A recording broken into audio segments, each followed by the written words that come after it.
Enter the event panelist numeric pass.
Good morning. The meeting will begin in approximately 3 minutes.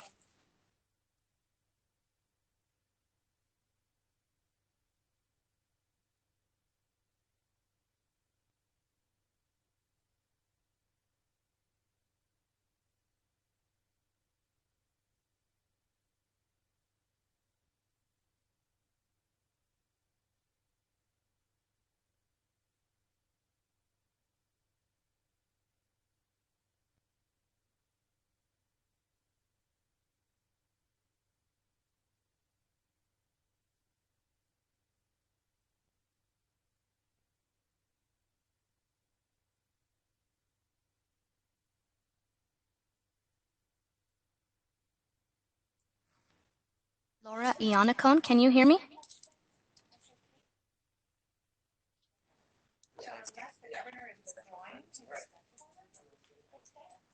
Laura Iannacone, can you hear me? Yes. Thank you.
All right, good morning, everyone. Welcome to the regularly scheduled meeting of the Los Angeles County Board of Supervisors. Today is Tuesday, This May meeting is 26, being 2020. recorded. Our meeting today is being held remotely due to the current public health crisis to protect the health of all. I will now take roll to confirm attendance. Please unmute your mic and respond when your name is called. Supervisor Hilda Solis, Present. Supervisor Mark Ridley Thomas, Here, Madam Chair. Supervisor Sheila Kuehl, Madam Chair. Supervisor Janice Hahn, Present. Sachi Hamai, Chief Executive Officer. Here. Mary Wickham, County Counsel. Here. Celia Zavala, Executive Officer of the Board. Here. Thank you. As indicated on the posted agenda, we will take telephonic public comments separately for regular agenda items and public hearing items during today's meeting. After the vote for the regular agenda items, we will take public hearing comments. We will also read in the names and positions of those who submitted written comments on public hearing items and items held by the supervisor. The executive office of the board received over 338 written public comments for today's meeting. And as those written comments were received, all of them were available to the supervisors for their consideration, consistent with the Brown Act requirements. We will continue to receive written public comments throughout the meeting. Madam Executive Officer, please call the agenda. Good morning, Madam Chair and members of the board. Today's agenda will begin on page 2, Special District Agenda. This is the agenda for the Los Angeles County Development Authority. On page 5, Public Hearing Items 1 through 10. On item 1, the Director of Public Works requests that this item be continued to June 23rd, 2020, as indicated on the posted agenda. On items 9 and 10, Supervisor Hahn requests that these items be continued to September 22nd, 2020, as indicated on the posted agenda. The remaining items 2 through 8 will be held for hearing. On page 11, Consent Calendar, Board of Supervisors items 11 through 26. On item 12, Supervisor Barger requests that this item be referred back to her office. On item 22, Supervisor Ridley Thomas requests that this item be held. Also, Supervisor Ridley Thomas and Supervisor Kuehl would like to revise Directive Number 1 to include the Los Angeles County Office of Education to the participants of the subcommittee. And under Directive 1A, include Youth Committee to the Division of Juvenile Justice who are currently held in the county due to the Division of Juvenile Justice COVID-19 related moratorium on new admissions in the analysis. On items 23, Supervisor Ridley Thomas requests that this item be held. On item 24, Supervisor Ridley Thomas requests that this item be held. On page 24, Administrative Matters, items 21 through 41. On item 27, Supervisor Kuehl requests that this item be continued to July 7th, 2020, as indicated on the posted agenda. On items 29, the Director of Arts and Culture requests that this item be continued to September 1st, 2020, as indicated on the posted agenda. This item relates to item 36. On item 36, the Director of Arts and Culture requests that this item be continued to September 1st, 2020, as indicated on the posted agenda. On item 37, Supervisor Barger will be abstaining from the vote. On item 38, Supervisor Barger will be abstaining from the vote. On page 31, this includes miscellaneous additions to the agenda, which were posted more than 72 hours in advance of the meeting, as indicated on the supplemental agenda. On item 39B, Supervisor Barger requests that this item be held. The request for continuances and items to be referred back through 39E are before you. Moved by Supervisor Kuehl, seconded by Supervisor Hahn. Without objection, so ordered. Now I'll take roll call on that. Supervisor Solis? Aye. Supervisor Solis, aye. Supervisor Mark Ridley Thomas? Supervisor Mark Ridley Thomas, aye. Supervisor Kuehl? Supervisor Kuehl, aye. Supervisor Hahn? Aye. Supervisor Hahn, aye. Supervisor Barger? Aye. Supervisor Barger, aye. Motion carries. On page 33, notices of closed session. Item CS4 is an addition as indicated on the supplemental agenda. On page 35, items continue from previous meetings for further discussion and action by the board. On item A1, Supervisor Solis requests that this item be held. That completes the reading of the agenda, Madam Chair. Thank you. We will now take public comments for all agenda items except public hearing items 2 through 8. Madam Executive Officer, please read the call-in information that was also provided on the agenda.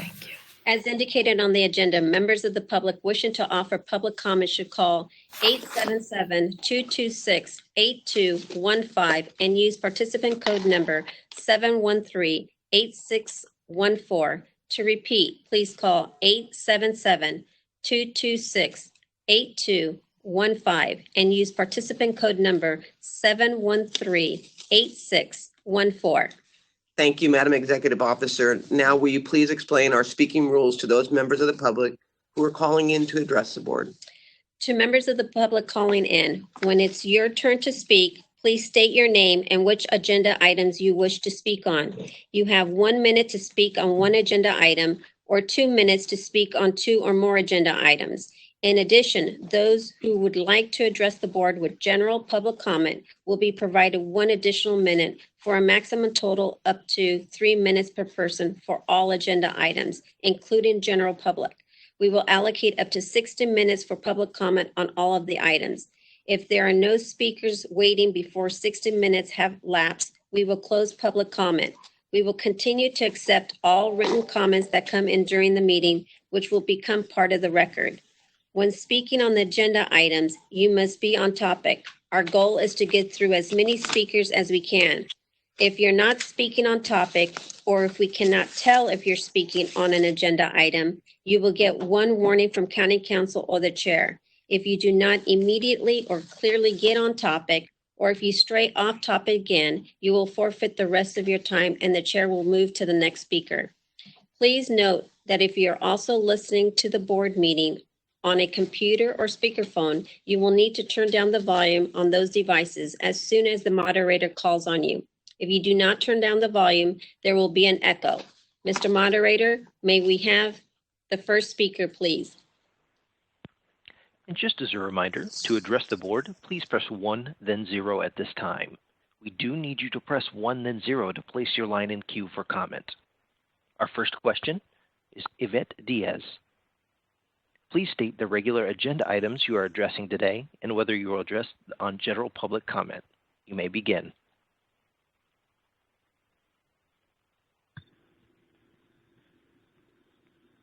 Yvette Diaz, your line is open. Please begin. This is Yvette Diaz from United Parents and Students, speaking on item 42, general public comment. Good morning, Los Angeles County Board of Supervisors and Madam Chair. Today I speak on the behalf of the Angelino families who have lost employment, have experienced reduced hours, or have fallen ill because of COVID-19, and those who do not have access to standard worker protections or unemployment benefits. As the days and the weeks of the crisis continue, our lowest income families and hourly wage workers need help now. I humbly urge the Los Angeles County of Los Angeles to fund a $5 million grocery voucher combined from private and philanthropy to help feed Los Angeles despite the status. All economic relief in the world is no good if people are starving or struggling with survival. Many of LA County have fallen delinquent on rent, utility bills, car notes, and grocery vouchers would help offset costs and continue putting food on the table for the most vulnerable. As we jumpstart the economy and businesses begin to reopen, food access still remains the #1 priority and issue in low-income families. LA County, please consider funding a grocery voucher as it will be vital for survival during the upcoming months post-pandemic. Thank you.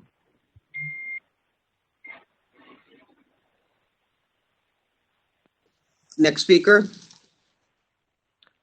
Julie McCormick. Please state the regular agenda items you are addressing today and whether you will be addressed on general public comment. You may begin. Good morning, Madam Chair and honorable members. I will be speaking on item number 16, and I thank you for this opportunity. I'm an attorney with the Children's Law Center of California. We represent the 30,000 children and youth under the jurisdiction of the Dependency Court in Los Angeles. I want to start by thanking Supervisors Solis and Hahn for putting forth this important motion. We recognize and appreciate the ongoing commitment you have made to bettering the lives of the children and youth in foster care in Los Angeles County. Sadly, being a victim of abuse and neglect greatly increases a child's chances of being arrested and or being detained. Youth who are involved with the dependency and delinquency systems, often referred to as crossover or dual status youth, are at the highest risk for failed outcomes. Today's motion is aimed at protecting the health and welfare of those dual status youth who remain in custody. Detained youth are at extremely high risk of being exposed to COVID-19, and in fact, some youth in Los Angeles County juvenile halls have already tested positive. From what our clients report, the inherent risk associated with the spread of COVID-19 at detention facilities is exacerbated in Los Angeles, where there has been inconsistent use of protective equipment and Your physical time has distancing. expired. Next speaker, please. Thank you. Lynn Plambeck, please state the regular agenda items you are addressing today. You may begin. 3, the street tree maintenance, and I'm asking that the board suggests that the Department of Public Works use native plants. Oh, and also public comment, please. And that the Board of Supervisors use native plants, particularly in the Stevenson Ranch area where many oaks were taken out, and the Place Rita Canyon area where it's all native oaks anyway. And I've had a wonderful conversation with Norick and Public Works, and hopefully he will make that happen. But I wanted to suggest for other areas that are in urban wildland interface that native plants be required for street tree maintenance, and that trimming be done very carefully with the native plants, because sometimes the tree maintenance people kill them. And my public comment is that I think that I strongly urge the board to please find a way to create a Brown Act committee so that we can more appropriately figure out ways that the public can address the board. It doesn't really help to have a vast majority of comments all at once. For instance, I think you've already voted on item 33. So I was on the agenda early to sign in to be able to speak to you, but it seems like what I'm saying is irrelevant. But I hope you can direct Public Works to do that anyway, and I urge you again, as I have in prior public comment, to please form a committee to work on the Brown Act. Thank you. Next speaker. Eric Previn, please state the regular agenda items you are addressing today and whether you will address on general public comment. Please begin. Yeah, I'd like to speak on the job order contracting items, which includes item number 33. There's also one on the supplemental agenda. I think it's 39. It's hard because you don't put the supplemental agenda right next to the Granicus, so it's hard to read it. But anyway, there's that and several other items, including 28. I think it's worth noting that Mr. Ridley Thomas is affixing his name to the mental health or the behavioral health center at MLK. Which this comes up from time to time. Certainly Sheila Kuehl has plastered her name around the community. And Mike Antonovich was famous. He names his own courthouses where he then brings actions or defends actions with his own name. I think it's important to name things after important figures. I think it's totally inappropriate while they're currently serving in office. It just seems totally inappropriate. And I know there's a long history. We disagree, me and the many incumbents. If you go to the west side, you can see the Mike Bonin, Sheila Kuehl signs vying for attention. In Studio City, you can see Sheila Kuehl at the local Fryman Park. It's just a glorification that's unnecessary, since they obviously are not really responsible for the parks or the hospitals. They are working and doing their jobs, and sometimes they do their jobs well, which I think is worth celebrating. The closed session item CS4 today, I guess, is the LA Alliance for Human Rights lawsuit against the city and the county. And we've been tracking this closely. This is the one with Judge Carter, who has been alternately throwing himself around and saying, we can't have people living by the roadways. And it occurred to many of us that, of course, we don't want people living under the underpasses, but what about those many development projects up and down the corridors that are constantly being, my heart goes out to the folks who are living adjacent to a highway, but, we just seem to be floundering around a little bit. And I know that we are in a crisis within a crisis, and which is why I'm going to lightly touch on the job order contracting, which is a group of companies, Angelus, MTM today. Next speaker, please. Vicki Vaughn, please state the regular agenda items you are addressing today and whether you will address on general public comment. Please begin. This is Vicki Vaughn speaking on item 42, general public. I am a United Parents and Student Leader, and I would like to urge the board to develop a $5 million emergency grocery voucher program fund to provide emergency grocery vouchers to our low-income families like mine that are being financially impacted by COVID-19.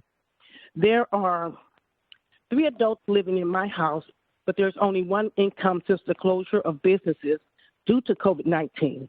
In addition to this, the grocery stores in my neighborhood have increased prices and there is a shortage of food and essential items. When talking to other family members and neighbors, they are experiencing similar hardship. Low-income families with children are being affected the most. It is very heartbreaking when I speak with family members that are struggling to feed their children and are having difficulty paying their bills. We are looking for you for help. Thank you. Thank you. Next speaker, please. Irma Preciado, please state the regular agenda items you are addressing today and whether you will address on general public comment. Please go ahead. This is Irma Preciado speaking on item 42 of the general public comment. I'm a parent leader with United Parents and Students, a wife, and a mother of 4. I am also a member of the working class homeowner community in the Florence Firestone district that has been financially impacted by this pandemic. My husband's reduced hours at work has left us struggling to put food on the table for our family. We are not eligible for traditional DPSS benefit programs, so I am here to urge the county to establish a $5 million fund in emergency grocery vouchers to help families like ours as we struggle to keep our heads above water. Thank you. Thank you. Next speaker, please. Christina Graciano, please state the regular agenda items you are addressing today and whether you will address on general public comment. Please go ahead. Hi, I'm addressing agenda item 42 for general public comment. My name is Christina Graciano. I am a resident of Los Angeles County, and I am urging county supervisors to develop a fund to provide emergency grocery vouchers to families that have been impacted by COVID-19. In these times, it's becoming increasingly difficult for people to find groceries and cleaning supplies, and not having the funding available for them to purchase these items is very, very difficult and creates a new struggle. Thank you for your time and your understanding and leadership during these times. Thank you. Next speaker. Marcel Rodarte, please state the regular agenda items you are addressing today and whether you will address on general public comment. Please go ahead. Good morning, Supervisors. I'm speaking on behalf of item 39B, the Safer at Work and Safer at Home in our communities. As you know, I sent a letter this morning. We had a very quick turnaround time on that, but we wholeheartedly support this motion to allow variances throughout the county to get parts of the county to reopen. Fortunately, the governor made an announcement last week that's going to allow some of our businesses to reopen. So in the true sense of local control, we appreciate your leadership on this. We appreciate your leadership throughout this pandemic and continue the good work. Thank you. Thank you. Next speaker.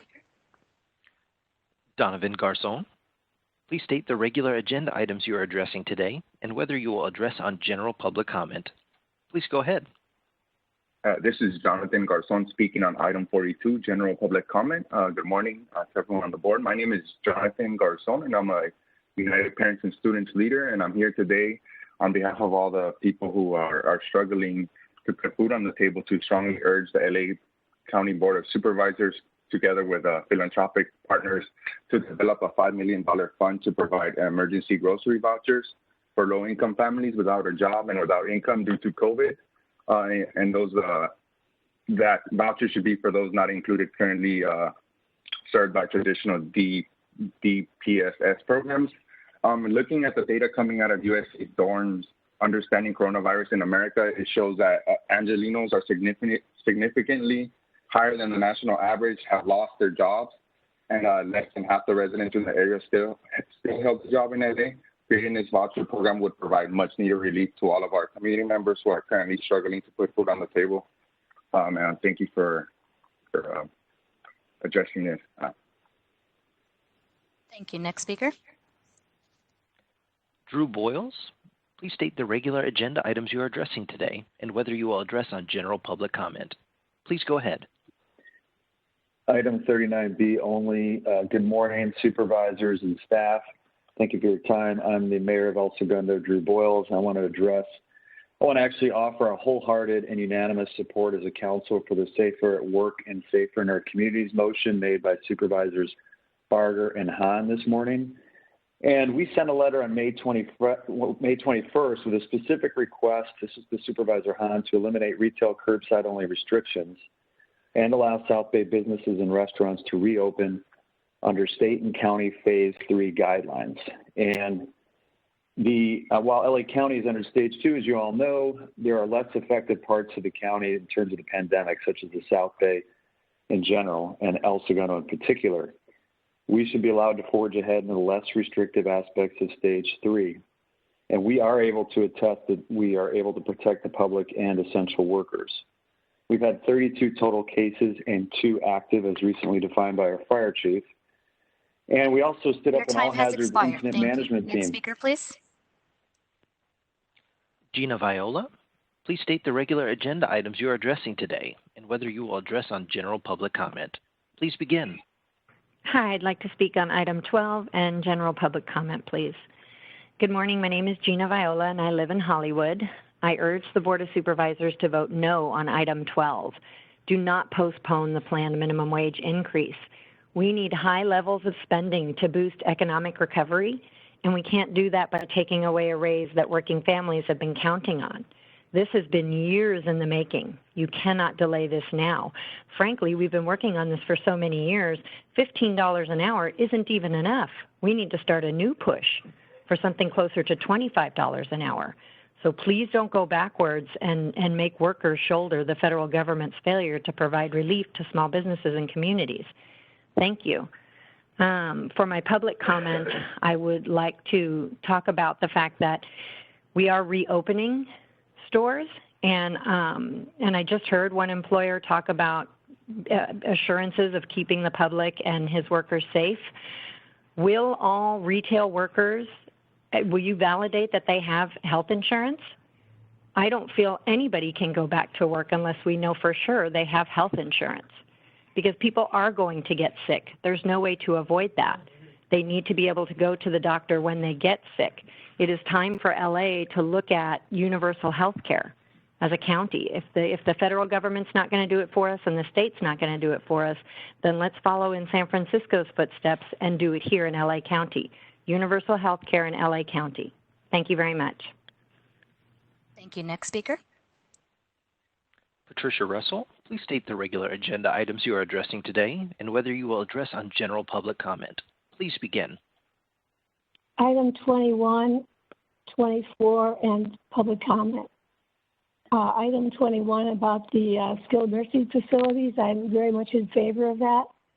Even before COVID hit, nursing homes were definitely not being monitored. I had a sister at a nursing home for the last 4 years, and she passed away, not of COVID, but because of inadequate staffing, inadequate care, not being able to get licensing to actually do anything about what was going on. And so now with the pandemic, it is so much more serious. And I really hope that there's more testing and more monitoring. And I'm all for everything that you're recommending, Supervisor Thomas. Item 24 for the homeless. I think we have to think without a box. I think it's time to really think of really innovative ways of creating intentional communities, as Dr. Sharon talks about so often, both urban intentional communities as well as rural. I have been working with someone for over 2 years with a very innovative way of doing this, including employment training and creating these communities so that people have a way of moving forward with their lives. And especially now with the pandemic, it's so important to create these communities.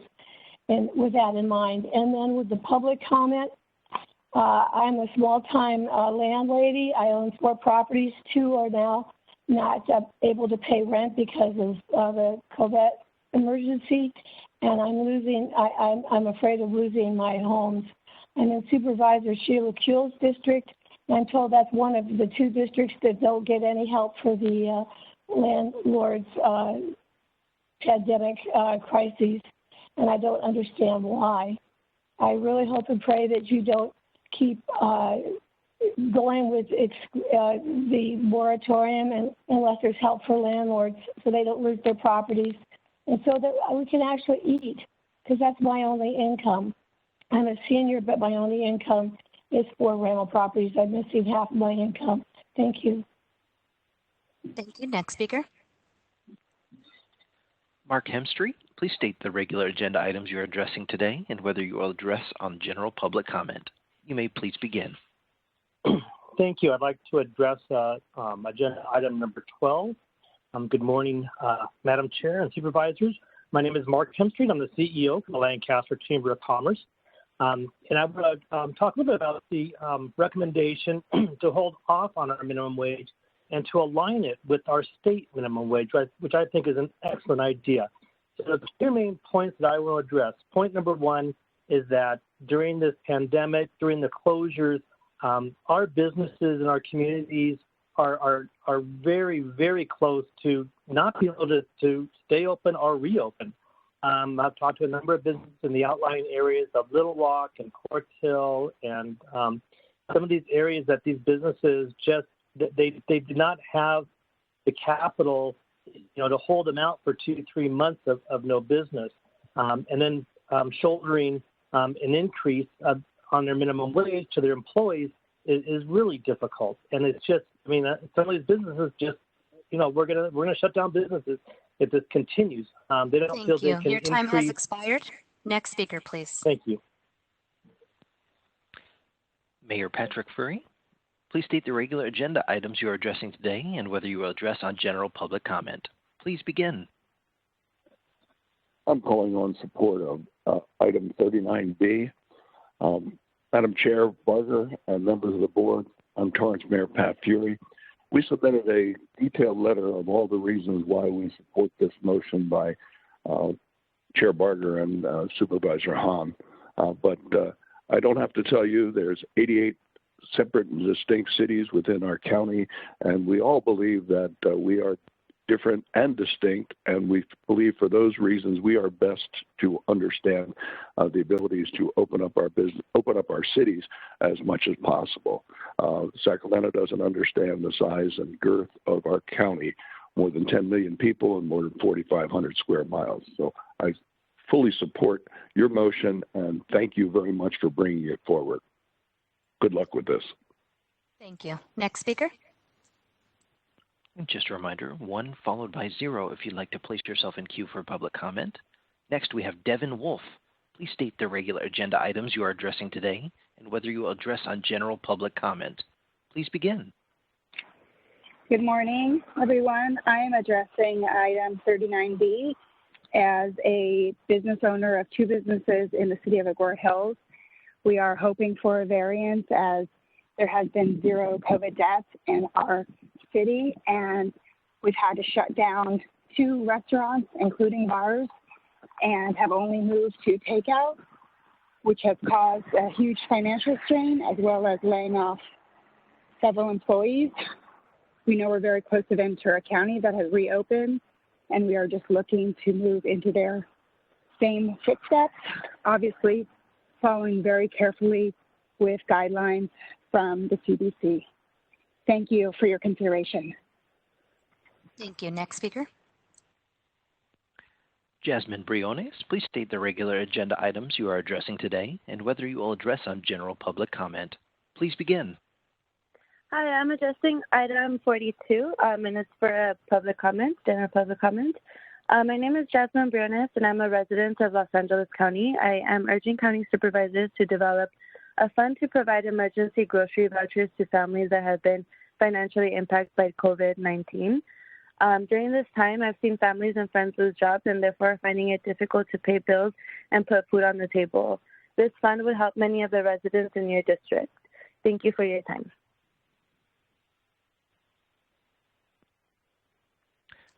Thank you. Daniel Next speaker. Selleck. Thank you. Daniel Selleck, please state the regular agenda items you are addressing today and whether you will address on general public comment. Please begin.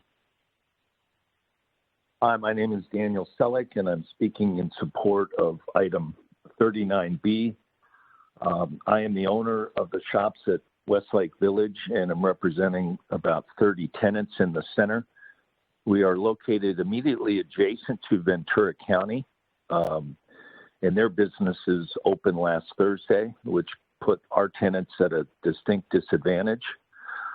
We really would like to see the variance immediately to open our businesses. Our businesses are committed to implementing all health and safety guidelines to ensure the safety of employees and patrons. And I strongly urge your support of item 39B and thank Supervisors Barger and Hahn for their leadership on this matter. Thank you very much. Thank you. Next speaker. Joseph Maislish, please state the regular agenda items you are addressing today and whether you will address on general public comment. Please go ahead. Good morning. Yes, my items are general public comment, item 12 and item 22. The new public comment process doesn't allow comment to be responsive to the presentations that take place at your meetings and to the questions and points that you bring up in discussion before the votes. There are ways to change this. I'm sure you can work them out. Simplest is probably to have comment right before each comment on each item right before the votes on that. Maybe inconvenient, but then wait a minute. If decisions aren't inclusive enough of what the public can offer, well, that's inconvenient too to everyone. Other ways are to hold separate hearings like all the legislatures do that you've been members of. Now I'd like to move to item 12. An engraving on the wall behind where you used to sit says, "Free enterprise built this county, preserve and cherish it." But who is an entrepreneur? Everyone seeking a return on the investment of their labor and their efforts is an entrepreneur and should be helped in getting a good return on investment. If you do decide to study this situation, I know it's not the one in which you passed this in 2015, but you did some careful study then. But if you do this study now, you've got to look at the difficulties that will continue to be imposed on those earning the minimum and on their communities if the next steps are not taken as scheduled, or even sooner if you can, but as scheduled.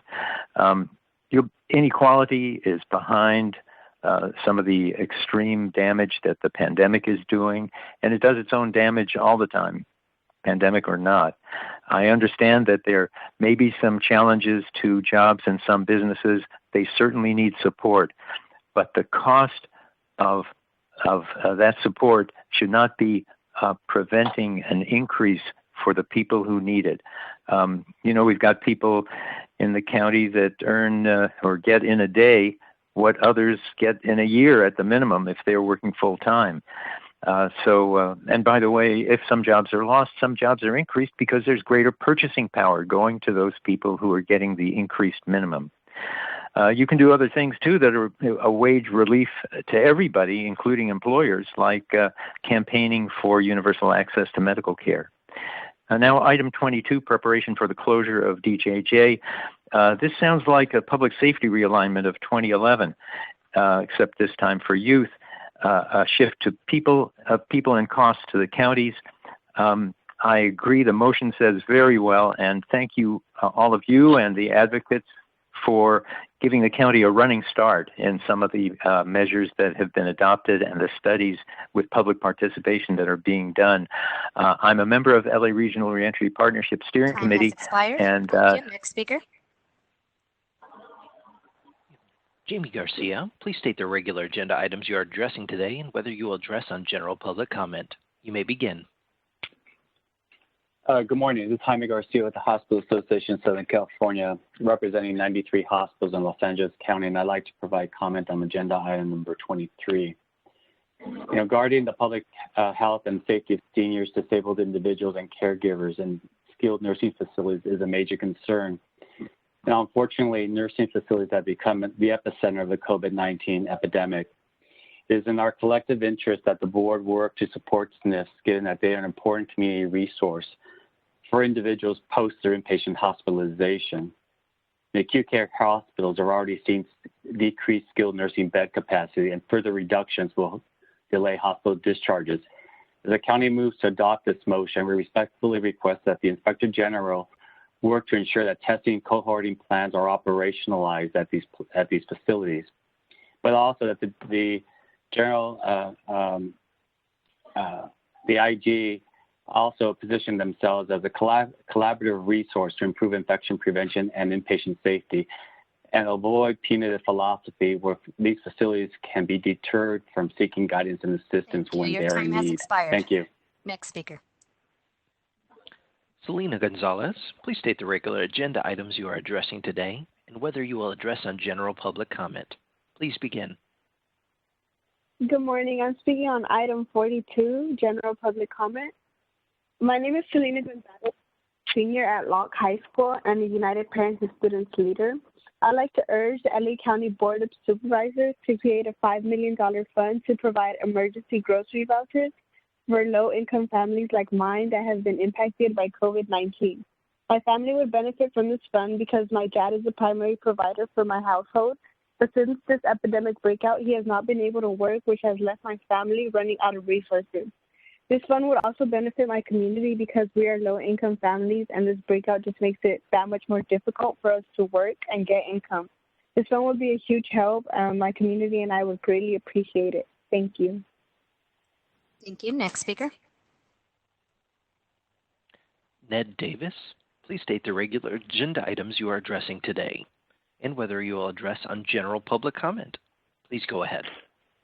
Hi, this is Councilmember Ned Davis, City of Westlake Village, speaking in support of 39B.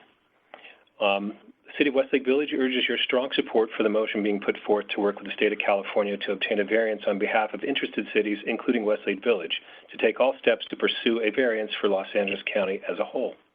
The City of Westlake Village is immediately adjacent to the County of Ventura, which received and began implementing a countywide variance on May 20th. The data and science of COVID-19 infection rates in the City of Westlake Village is less than cities in the Ventura County, and the same Los Robles Hospital System data and healthcare metrics used to approve Ventura County's variance apply to the City of Westlake Village. Our city is faced with businesses on one side of the street located in Ventura County reopening, while similar businesses on the opposite side of the street located in Los Angeles County must remain closed. The City of Westlake Village meets all the necessary metrics to qualify for the variance. The City of Westlake Village strongly urges your support for this motion, and I'm speaking on behalf of the entire Westlake Village City Council and the citizens of our fair city. Thank you. Thank you. Next speaker, please. Danielle Borgia, please state the regular agenda items you are addressing today and whether you will address on general public comment. Please begin. Good morning, Supervisors. I am speaking on item 39B. My name is Danielle Borgia, President and CEO of the Greater Conejo Valley Chamber of Commerce. I'm urging the Board of Supervisors to support item 39B to create a local variance for cities within LA County. We have a coalition of over 85 local businesses and community organizations in the cities of Westlake Village and Agora Hills from a variety of industries that also support a local variance for our Conejo Valley region. Most notably in Westlake Village, businesses 100 feet from our county line are closed or operating in limited capacities, while businesses in Ventura County allowed to remain open. While public health is always paramount concern for Los Angeles County, our region has performed much better than our neighbors in more densely populated regions of the county. This shutdown is having real economic impacts in our otherwise safe communities that have already suffered through the economic impacts of the Woolsey fire this year. Thank you for your consideration. Thank you. Next speaker. Rick Bright, please state the regular agenda items you are addressing today and whether you will address on general public comment. Please begin. Good morning. I'm speaking also on item 39B and the supplemental agenda item, Safer at Work and Safer in Our Communities. I'm the chairman of the operations board at Calvary Community Church in Westlake Village, California.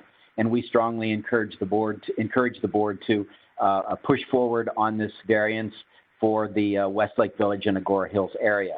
We believe the statistics and the data show that our area is safe. We commit to adhering to the regulations and the guidelines that are set forth by the state and the city and the county, but we do heartily encourage support of this variation for Westlake Village and Agora Hills. Thank you.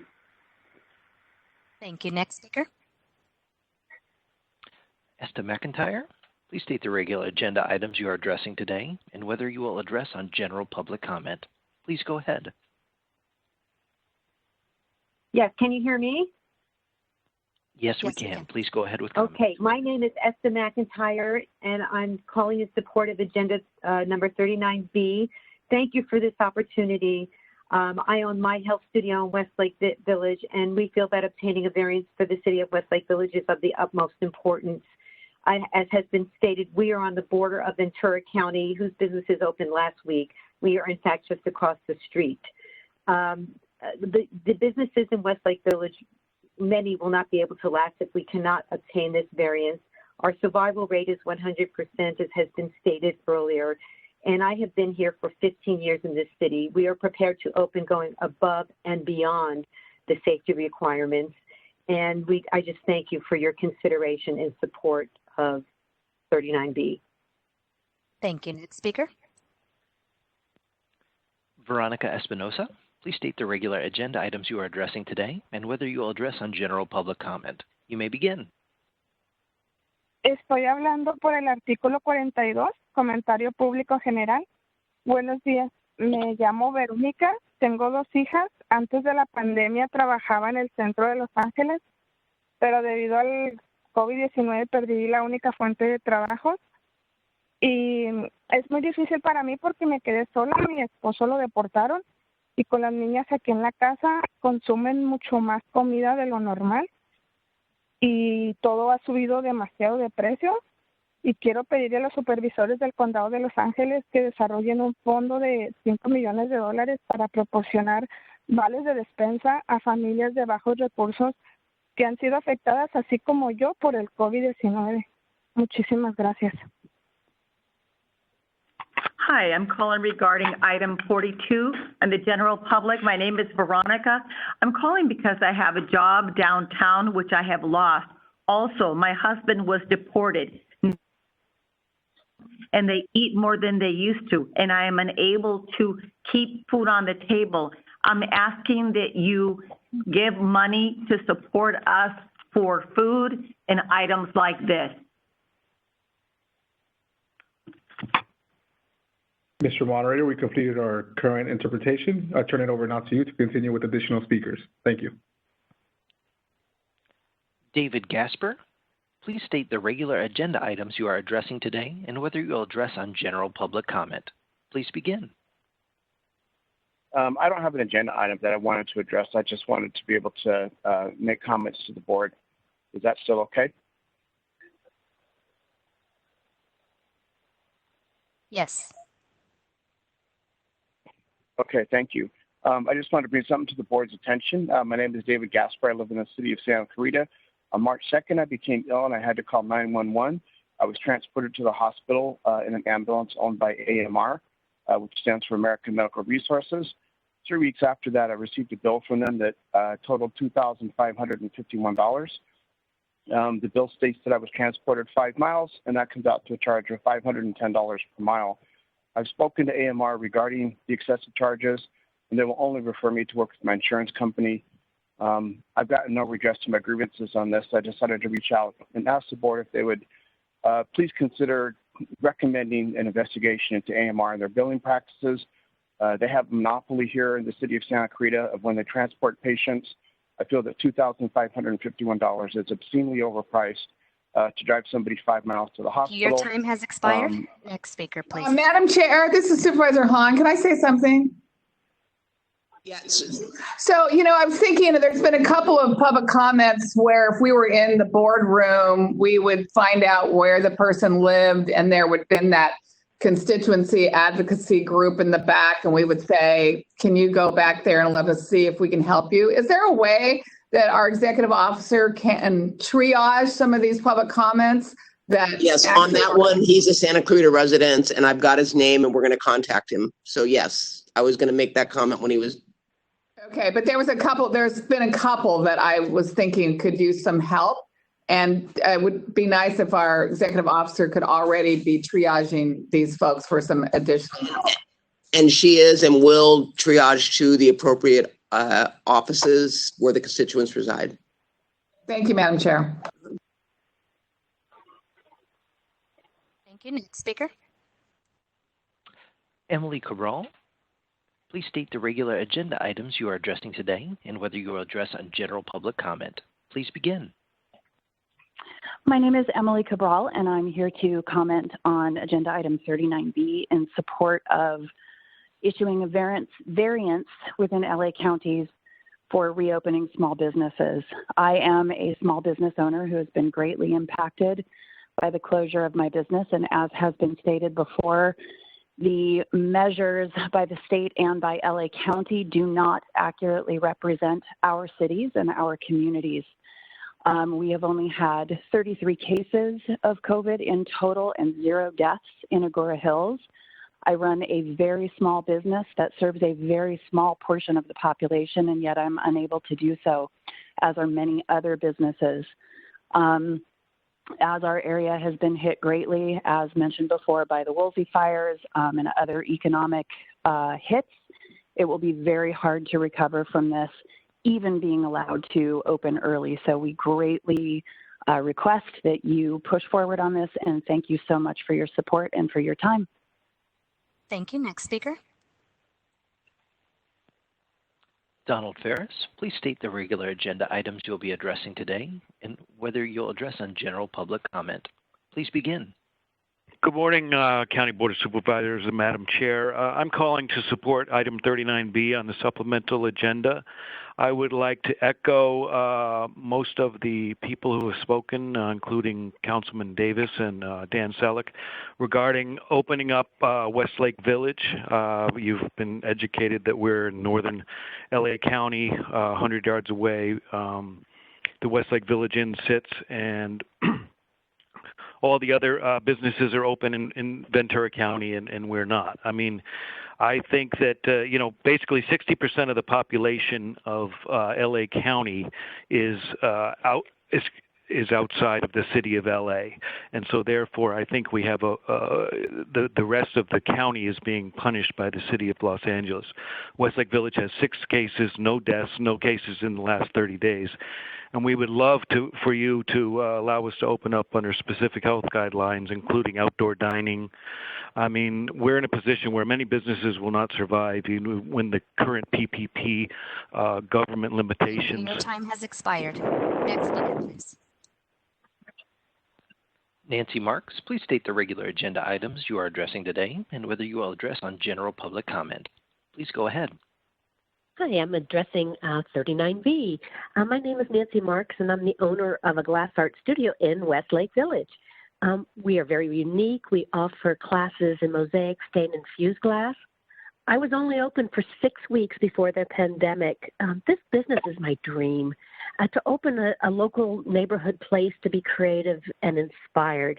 And with COVID-19, it's clear there's a lot of issues that go on, and I appreciate that. But opening up a studio where people can come and relax and be creative is so critical for the mental state of our community. We do have very few cases, as been noted already.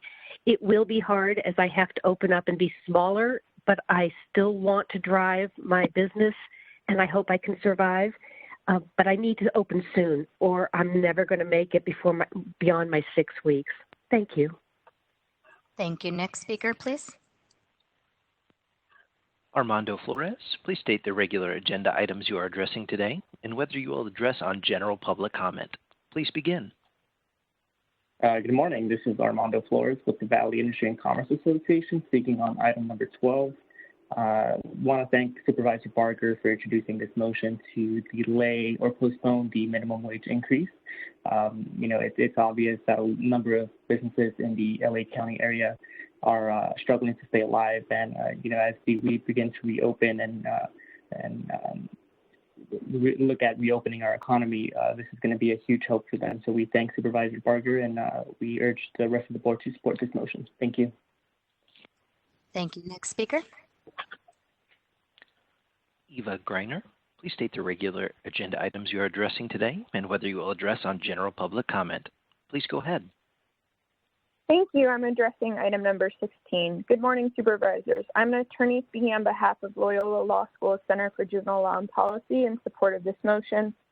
Our organization represents youth in juvenile delinquency proceedings and advocates for their education rights, especially the rights of foster youth and students with disabilities. Thank you to Supervisor Solis and Supervisor Hahn for championing the release of dual status youth from probation facilities. Dual status youth and all youth in detention are vulnerable to COVID-19 and deserve to be released in safe and supportive settings, whether that's family, extended family, foster parents, or other caregivers.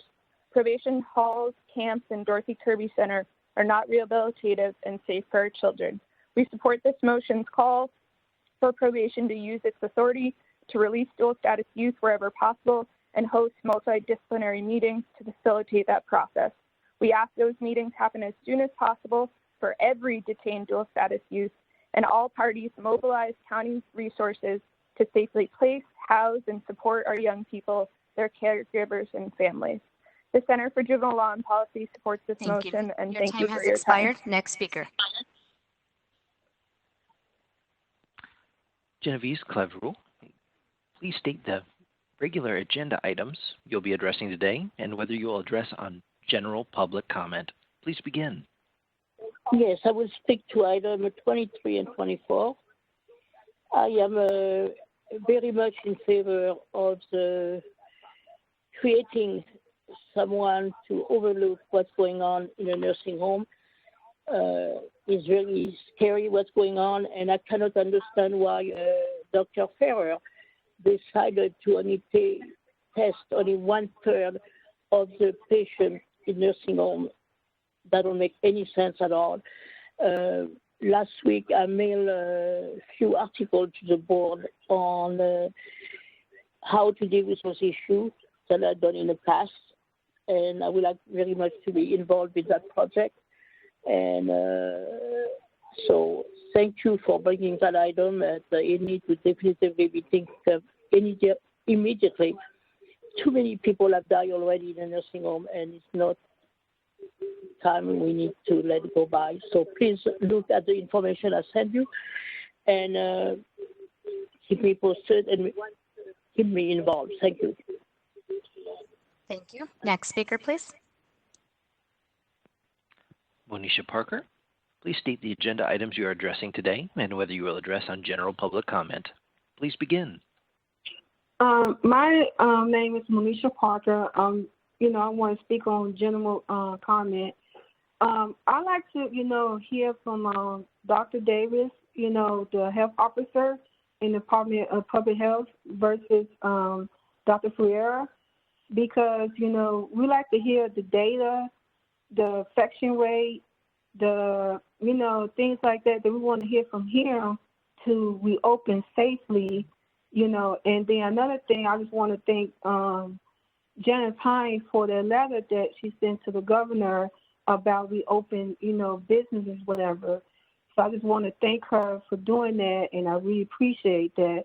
But if the people want to hear from Dr. Davis, who is a medical doctor that knows the facts, whatever, knows the data, knows the infection rate, and knows what community is being affected. So I just want to say thank you for your time.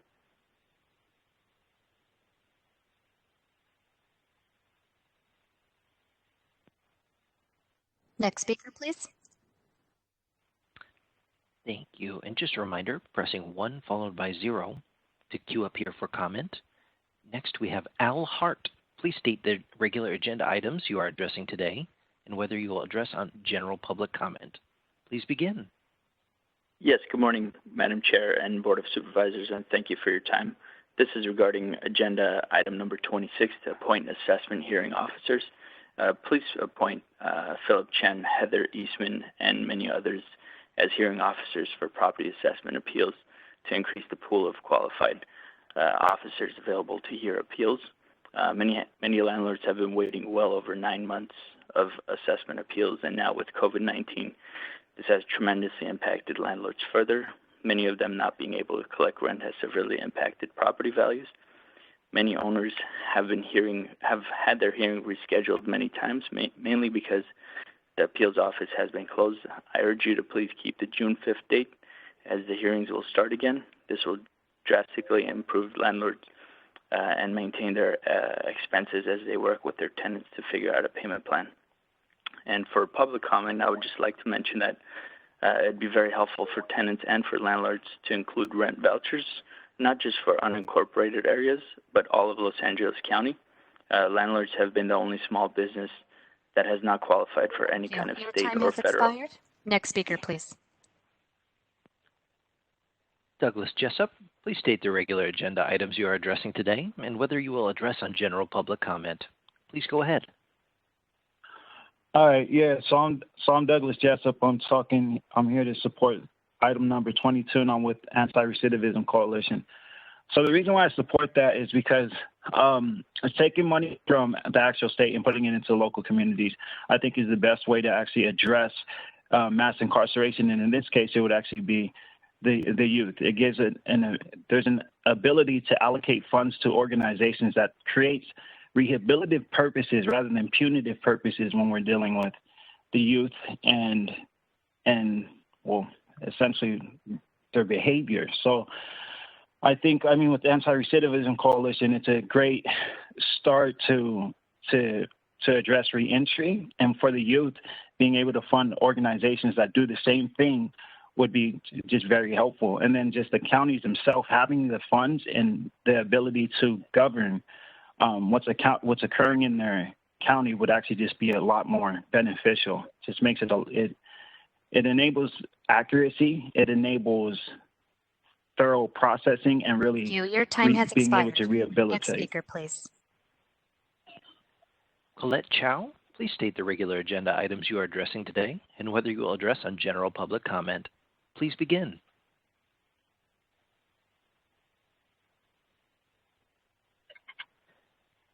And Madam Chair, there are no other speakers in queue to address the board. Very good. Thank you very much. Now we are going to go on to our time for public speakers ended.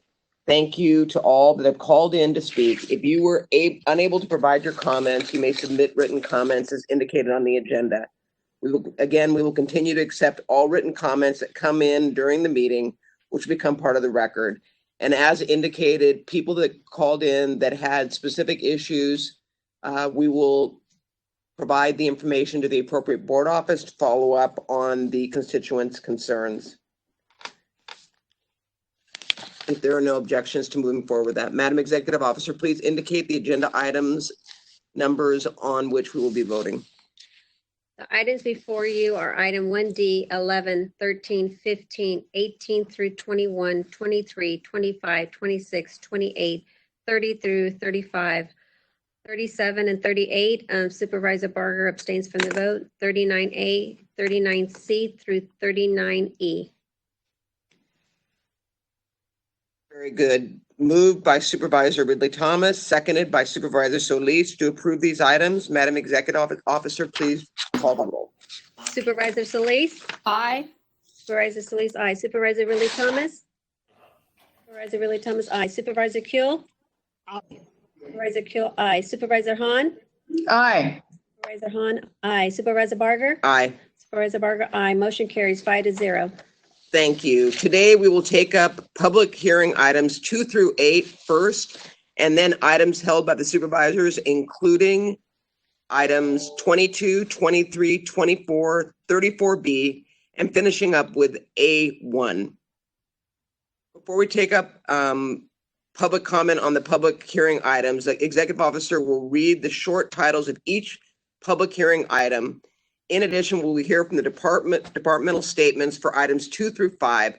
After this, we will hear public comment and then take up each public hearing item and provide an opportunity for supervisors to comment and then vote on each item. Madam Executive Officer. Item 2 is a hearing on ordinance for adoption, amending County Code Title 20, Utilities to increase the annual garbage collection and disposal service fee effective July 1st, 2020 for the Lennox Garbage Disposal District. There is a departmental statement and no correspondence was received. We will now hear from Mark Pastrella, Director of Public Works, on item number 2. Mr. Pastrella? Can you unmute your phone?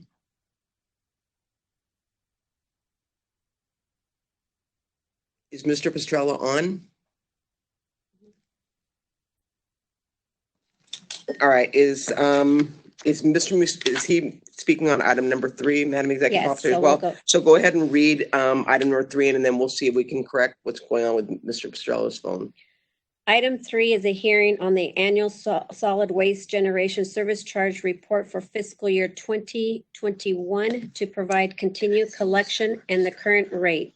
There is a departmental statement and no correspondence was received. Mr. Pastrella, are you available to comment on item number 2 and item number 3?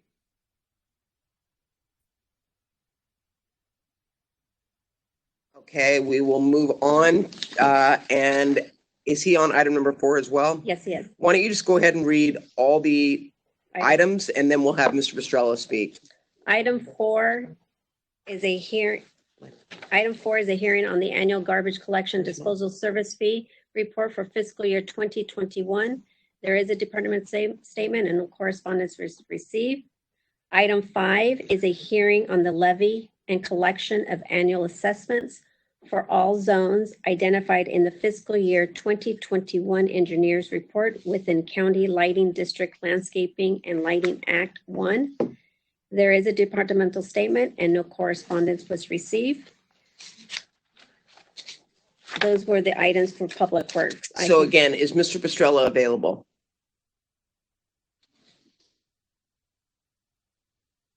Is he on the line? All right. Well, what we will do is why don't we take public hearing on those items?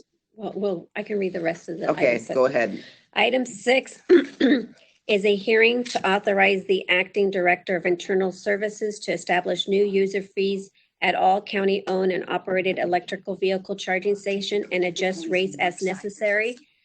There is a departmental statement and no correspondence. There is no departmental statement and no correspondence was received.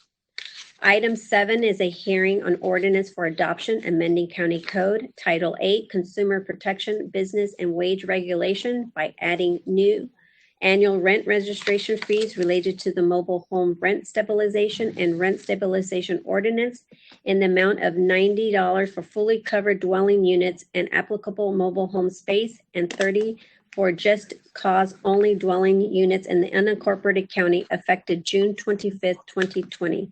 There is no departmental statement and correspondence was received.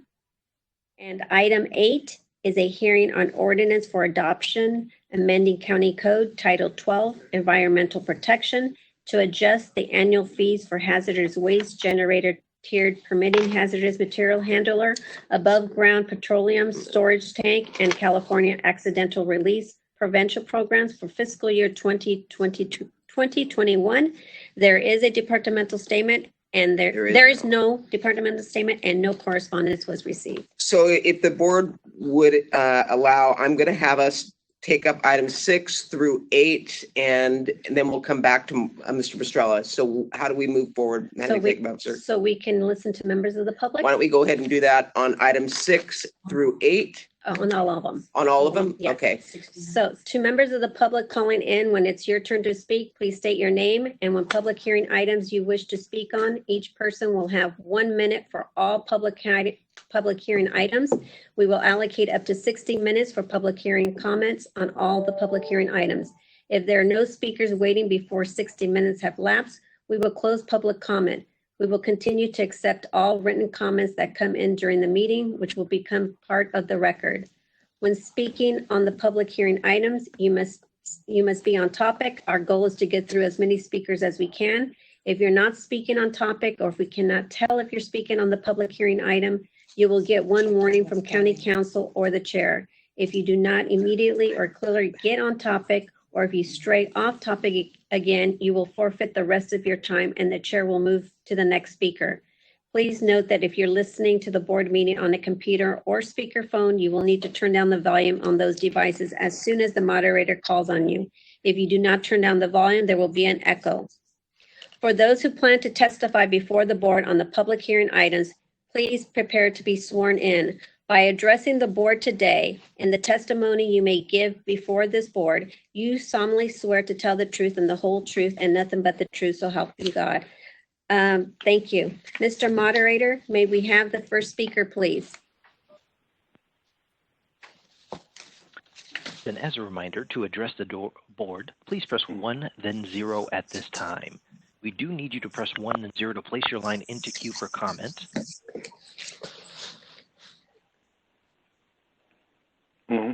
Hello? Go ahead. Jack Saros, you have 1 minute. Please state the public hearing agenda items you are addressing. Please begin.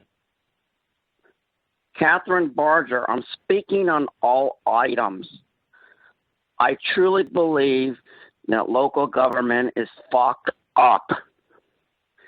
Under these stressful conditions, I feel that we need to improve effective communication with all these items because it's basically discriminating against people who cannot participate. Earlier, I tried to get online and you didn't call my name, you dumb bitches. Thank So you. 42 US Next, 1983, your time is fuck expired. you. With that language, your time is expired, Herman. Next speaker. Are there any more speakers on the public hearing items? Madam Chair, there are no other speakers in queue to address the board. Thank you. Mr. Pastrella, would you like to add anything?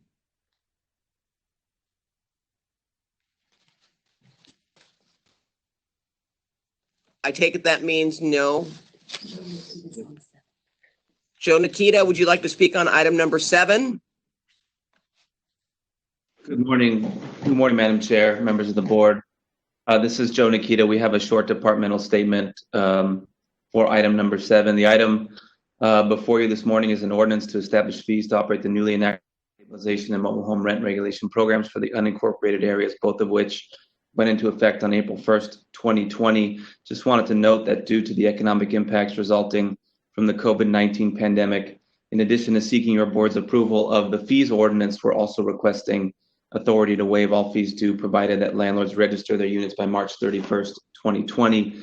We're also requesting authority to completely waive all fees for fiscal year 2020, 2021 if we reach that March 31st, 2021 deadline and the economic circumstances from COVID-19 are substantially dire to justify a complete waiver. And of course, any decision to completely waive fees will be made in consultation with your offices, including the operations cluster, as well as the CEO.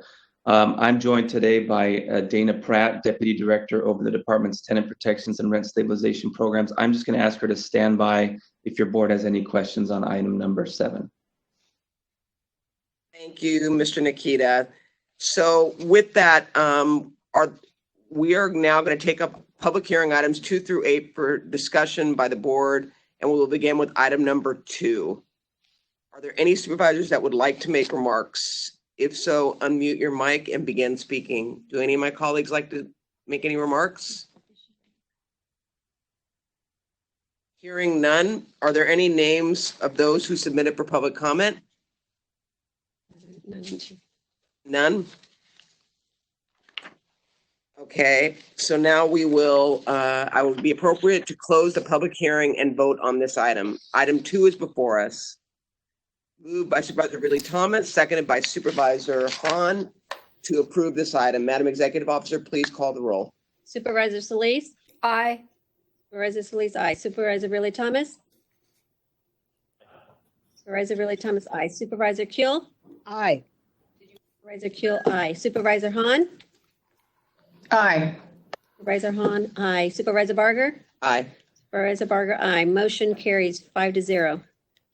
Are there any supervisors that would like to make remarks on item number 3, hearing on the annual solid waste generation service charge report? Hearing none, were there any public comments submitted on this item? Seeing none, the comments were that there were no comments on this item. It'd be appropriate to close the public hearing and vote on this item. Item 3 is before us. I will move it, seconded by Supervisor Solis. Madam Executive Officer, please call the roll. Supervisor Solis? Aye. Supervisor Solis, aye. Supervisor Ridley Thomas? Aye. Supervisor Ridley Thomas, aye. Supervisor Kuehl? Aye. Supervisor Kuehl, aye. Supervisor Hahn? Aye. Supervisor Hahn, aye. Supervisor Barger? Aye. Supervisor Barger, aye. Motion carries 5-0. On item number 4, the hearing on annual garbage collection and disposal service fee, are there any supervisors that would like to make remarks? Hearing none, were there any public comments on this item? Yes, Madam Chair. Would you please read off the item, the people who submitted for public comment? Yes, the following individuals submitted comments on agenda item number 4. No, we're on item number 3. There's none. There are none? None, sorry, Madam Chair. Okay, it would be appropriate to close the public hearing item on item number 3. It's moved by Supervisor Solis, seconded by Supervisor Ridley Thomas. Madam Executive Officer, please call the roll. Supervisor Solis? Aye. Supervisor Solis, aye. Supervisor Ridley Thomas? Aye. Supervisor Ridley Thomas, aye. Supervisor Kuehl? Supervisor Kuehl? Aye, I said aye. Supervisor Kuehl, aye. Supervisor Hahn? Aye. Supervisor Hahn, aye. Supervisor Barger? Aye. Supervisor Barger, aye. Motion carries 5-0. So now item 4 is before us. Do any of my colleagues want to make any remarks on item number 4?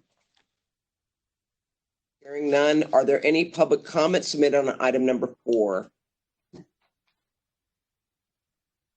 Item number 4 is before us, moved by Supervisor Hahn, seconded by Supervisor Solis. Madam Executive Officer, please call the roll. So on this item, it's appropriate to close the public hearing and vote on the item. Supervisor Solis? Aye. Supervisor Solis, aye. Supervisor Ridley Thomas? Aye. Supervisor Ridley Thomas, aye. Supervisor Kuehl? Aye. Supervisor Kuehl, aye. Supervisor Hahn? Aye. Supervisor Hahn, aye. Supervisor Barger? Aye. Supervisor Barger, aye. Motion carries 5-0. Now we are on item number 5, hearing on the annual levying of assessments for fiscal year 2021. Are there any supervisors that would like to comment on this item? Hearing none, are there any public comments on this item? No, Madam Chair. Okay, so it would be appropriate at this time to close the public hearing and vote on this item. Moved by Supervisor Solis, seconded by Supervisor Hahn. Madam Executive Officer, please call the roll. Supervisor Solis? Aye. Supervisor Solis, aye. Supervisor Ridley Thomas? Aye. Supervisor Ridley Thomas, aye. Supervisor Kuehl? Aye. Supervisor Kuehl, aye. Supervisor Hahn? Aye. Supervisor Hahn, aye. Supervisor Barger? Aye. Supervisor Barger, aye. Motion carries 5-0. Okay, now we are on to item number 6, a hearing on new user fees for county-owned and operated electric vehicle charging stations. Are there any supervisors that would like to make remarks on this item? Hearing none, are there any public comments submitted on this item? No, Madam Chair. So it would be appropriate to close the public hearing and vote on this item. Item 6 is before us, moved by Supervisor Kuehl, seconded by Supervisor Ridley Thomas. Madam Executive Officer, please call the roll. Supervisor Solis? Aye. Supervisor Solis, aye. Supervisor Ridley Thomas? Aye. Supervisor Ridley Thomas, aye. Supervisor Kuehl? Aye. Supervisor Kuehl, aye. Supervisor Hahn? Aye. Supervisor Hahn, aye. Supervisor Barger? Aye. Supervisor Barger, aye. Motion carries 5-0. On to item number 7, a hearing on County Code Title 8, Consumer Protection Business and Wage Regulations Amendment. Are there any other supervisors that would like to make remarks on this item? Hearing none, were there any public comments submitted? Yes, Madam Chair. The following individuals submitted comments under opposed: Brenda Brams, Danielle Peretz. The following submitted under other: Fred Sutton, Genevieve Claverell, and Danielle Liebner Peretz. That is. Thank you. These comments were available to all board members for their consideration prior to this vote. It would now be appropriate to close the public hearing and vote on this item. Item 7 is before us, moved by Supervisor Ridley Thomas, seconded by Supervisor Solis. Madam Executive Officer, please call the roll. Supervisor Solis? Supervisor Solis, aye. Supervisor Ridley Thomas? Supervisor Ridley Thomas, aye. Supervisor Kuehl? Aye. Supervisor Kuehl, aye. Supervisor Hahn? Aye. Supervisor Hahn, aye. Supervisor Barger? No. Supervisor Barger, no. Motion carries 4-1. Thank you. Item 8 is before us, a hearing on County Code Title 12 of the Environmental Protection Amendment. Are there any supervisors that would like to make remarks on this item? Hearing none, did anyone from the public submit comments on this item? No, Madam Chair. It would now be appropriate to close the public hearing and vote on this item. Item 8 is before us, moved by Supervisor Solis, seconded by Supervisor Kuehl. Madam Executive Officer, please call the roll. Supervisor Solis? Aye. Supervisor Solis, aye. Supervisor Ridley Thomas? Supervisor Ridley Thomas, aye. Supervisor Kuehl? Aye. Supervisor Kuehl, aye. Supervisor Hahn? Aye. Supervisor Hahn, aye. Supervisor Barger? Aye. Supervisor Barger, aye. Motion carries 5-0. We are now going to move on to items held by supervisors. We will begin with item number 22, preparing Los Angeles County for the closure of the state's Division of Juvenile Justice, which was held by Supervisor Ridley Thomas. Thank you very much, Madam Chair. And I'd also like to thank Supervisor Kuehl for her co-authorship of this motion and for your partnership, Madam Chair and colleagues, in reimagining the county's juvenile justice system. To say the least, these are disruptive times and are forcing as well as accelerating the fundamental changes to daily life. In the case of criminal justice reform, how the state and the county serve its young people who are in developmentally critical periods is really rather critical. And so the governor's announcement that the state's youth prison system, that is the Division of Juvenile Justice, will stop intake effective January 2021 means the county must begin preparing immediately for this change and increased responsibility. We flag this because we know it's important and we do not wish to compound existing challenges for this population, but to be ahead of it. Luckily, the board created the Youth Justice Work Group last year, which is already leading efforts to reimagine the county's youth justice system with the goal of providing the young people in the county care with rehabilitative and health-focused and developmentally appropriate care. All of that is because we were ahead of schedule, trying to anticipate challenges, not knowing that DJJ would be collapsed as such. But, you know, connecting the county's plan to serve the Department of Juvenile Justice youth with work of restructuring our own juvenile justice system is essential, Madam Chair and colleagues. That is to say, essential to ensuring the right model for youth who may otherwise be sentenced to adult prison. We wish to disrupt the cradle to prison pipeline in whatever way we can. And I want to thank in advance the Youth Justice Work Group, and they're convened, as you know, by the Office of Diversion and Reentry, as well as the CEO, and supported by expert consultants, a team of high-quality individuals. They need to be thanked for their hard work over the next few months on this.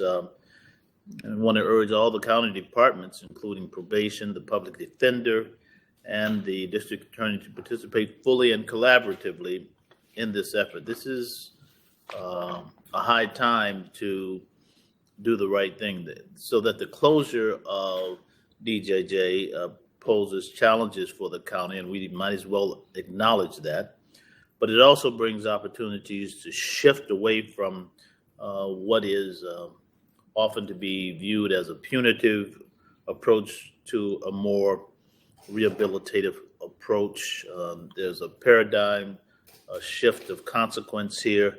Not only is it smarter, but it's more fiscally prudent, and to the extent that it's more fiscally prudent, particularly at this moment in time of severe cutbacks and deficits, I think we want to embrace this. And so consider this a critical time in the life of these young people as well. And I think we owe it to them to get it right. And now, with your permission, Madam Chair, I'd like to add to Directive 1D the following. Reserving any consideration of reopening closed facilities only as a last resort. I'll read that again. Reserving any consideration of reopening closed facilities only as a last resort. I respectfully offer that at the request of one of our colleagues so that we can move this issue forward. Thank you, Madam Chair. And I would like to recognize the co-author of this motion, the Honorable Sheila James Q. Supervisor Kuehl. Thank you, Madam Chair, and thanks to Supervisor Ridley Thomas for bringing this motion, visionary from the very beginning. And I think we recall that in the presentation of the governor's budget in January, he changed supervision of the budget of juvenile justice from the jail system, that the state prison system and corrections, to Health and Human Services. And I think that was indicative of a support for this approach, which we had begun to take in the county, as my colleague indicated last year when we brought the original motion. But this announcement in the May revise comes with a very short timeline. As of January next year, the state will not take any new admissions to DJJ. And so it then falls to us as a county, hopefully with state funding, to provide for these youth. And as my colleague indicated, fortunately, we have a head start because of our Youth Justice Work Group put together starting last year, which is already on its way to a new vision for juvenile justice in LA County. So this motion takes advantage of that group's expertise, commitment, and momentum to plan for this new population. We look to them also to plan for transition, including our youth in the county who would have gone to DJJ, but are being held by probation due to the COVID-19 crisis. So as we begin to plan for a care-first approach for those youth who are already in our care and responsibility, it is critical that we do everything in our power to apply that same approach to this new population, and I know we can. Working together with probation, with our CEO, with other county departments, the Youth Justice Work Group is actually best positioned to extend that care-first approach. So I thank my colleague, and I thank you, Madam Chair, for allowing me the opportunity to speak on this motion. Thank you. Supervisor Solis. Yes, thank you, Madam Chair. And thank you, Supervisors Ridley Thomas and Kuehl, for the motion. The announcement of the governor's intention to close DJJ presents us both with some significant opportunities, but along with some challenges as well. And I believe we can transform that into some great outcomes if we play our cards right. Many of us have fought for the closure of DJJ facilities for years, and we know that our youth will be better off closer to home. As you know, I was and continue to be a strong supporter of the Youth Justice Working Group and its goals, and for using collaborative processes to develop a roadmap for moving away from the punitive model of youth detention to a health-based and trauma-informed model. So I think that adding this component of planning the county's response to the closure of these facilities to the Youth Justice Working Group is absolutely in the right direction. You know, the county, as we all know, has undertaken several processes over the past several years towards reforming and transforming how we approach youth justice and youth development. As you know, the community stakeholders and community-based organizations, health practitioners, as well as our traditional justice partners all need to have a seat at the table in deciding how our system develops and with it and how it will look in 5 to 10 years from now. Only in 3 to 4 years, we've seen dramatic reductions in the number of young people being detained, and we've all celebrated the closure of youth detention facilities across the county. A few weeks ago, we approved a motion I had for additional reentry services for youth coming out of the DJJ system.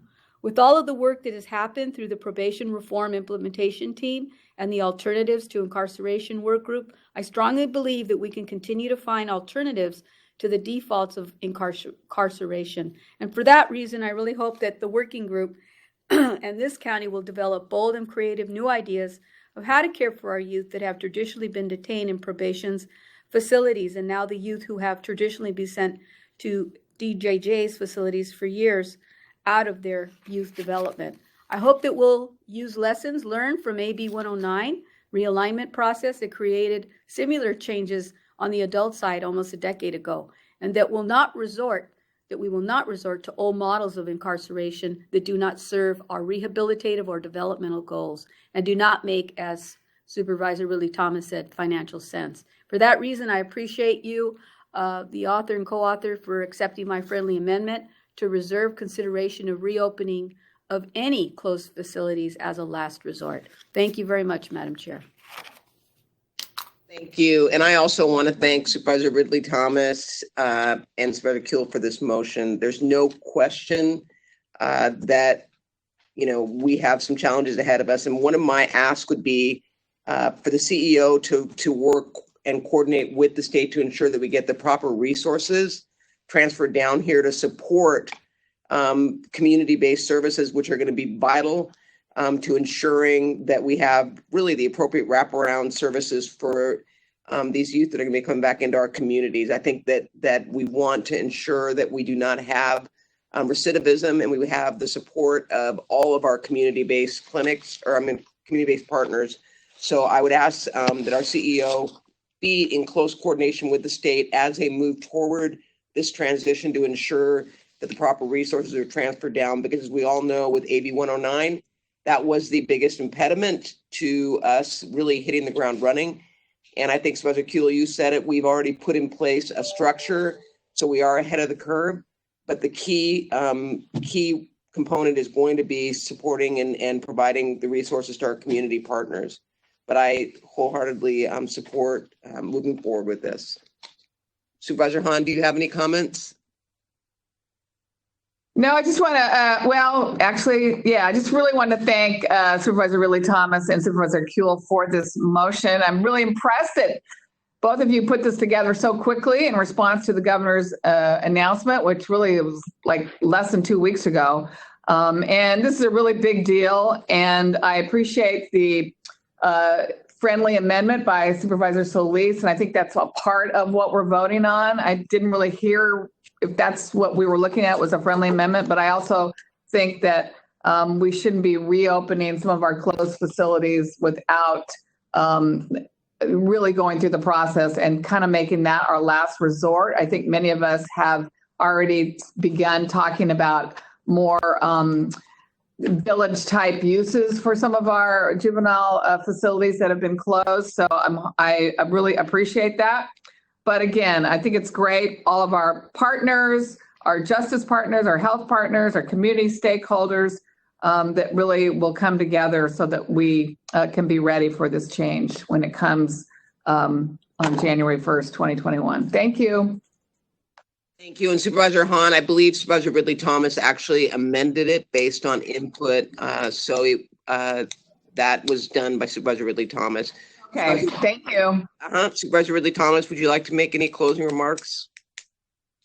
Chair, I think it's all been said, and thank you for the opportunity. I respectfully request a unanimous vote on the item. Thank you. So with that, were there any public comments submitted on this item? Yes, Madam Chair. The following individuals submitted comments under favor. Joseph Maislish, Anna Fonseca, the Anti-Recidivism Coalition, and Kruti H. Parek. That's all. Thank you.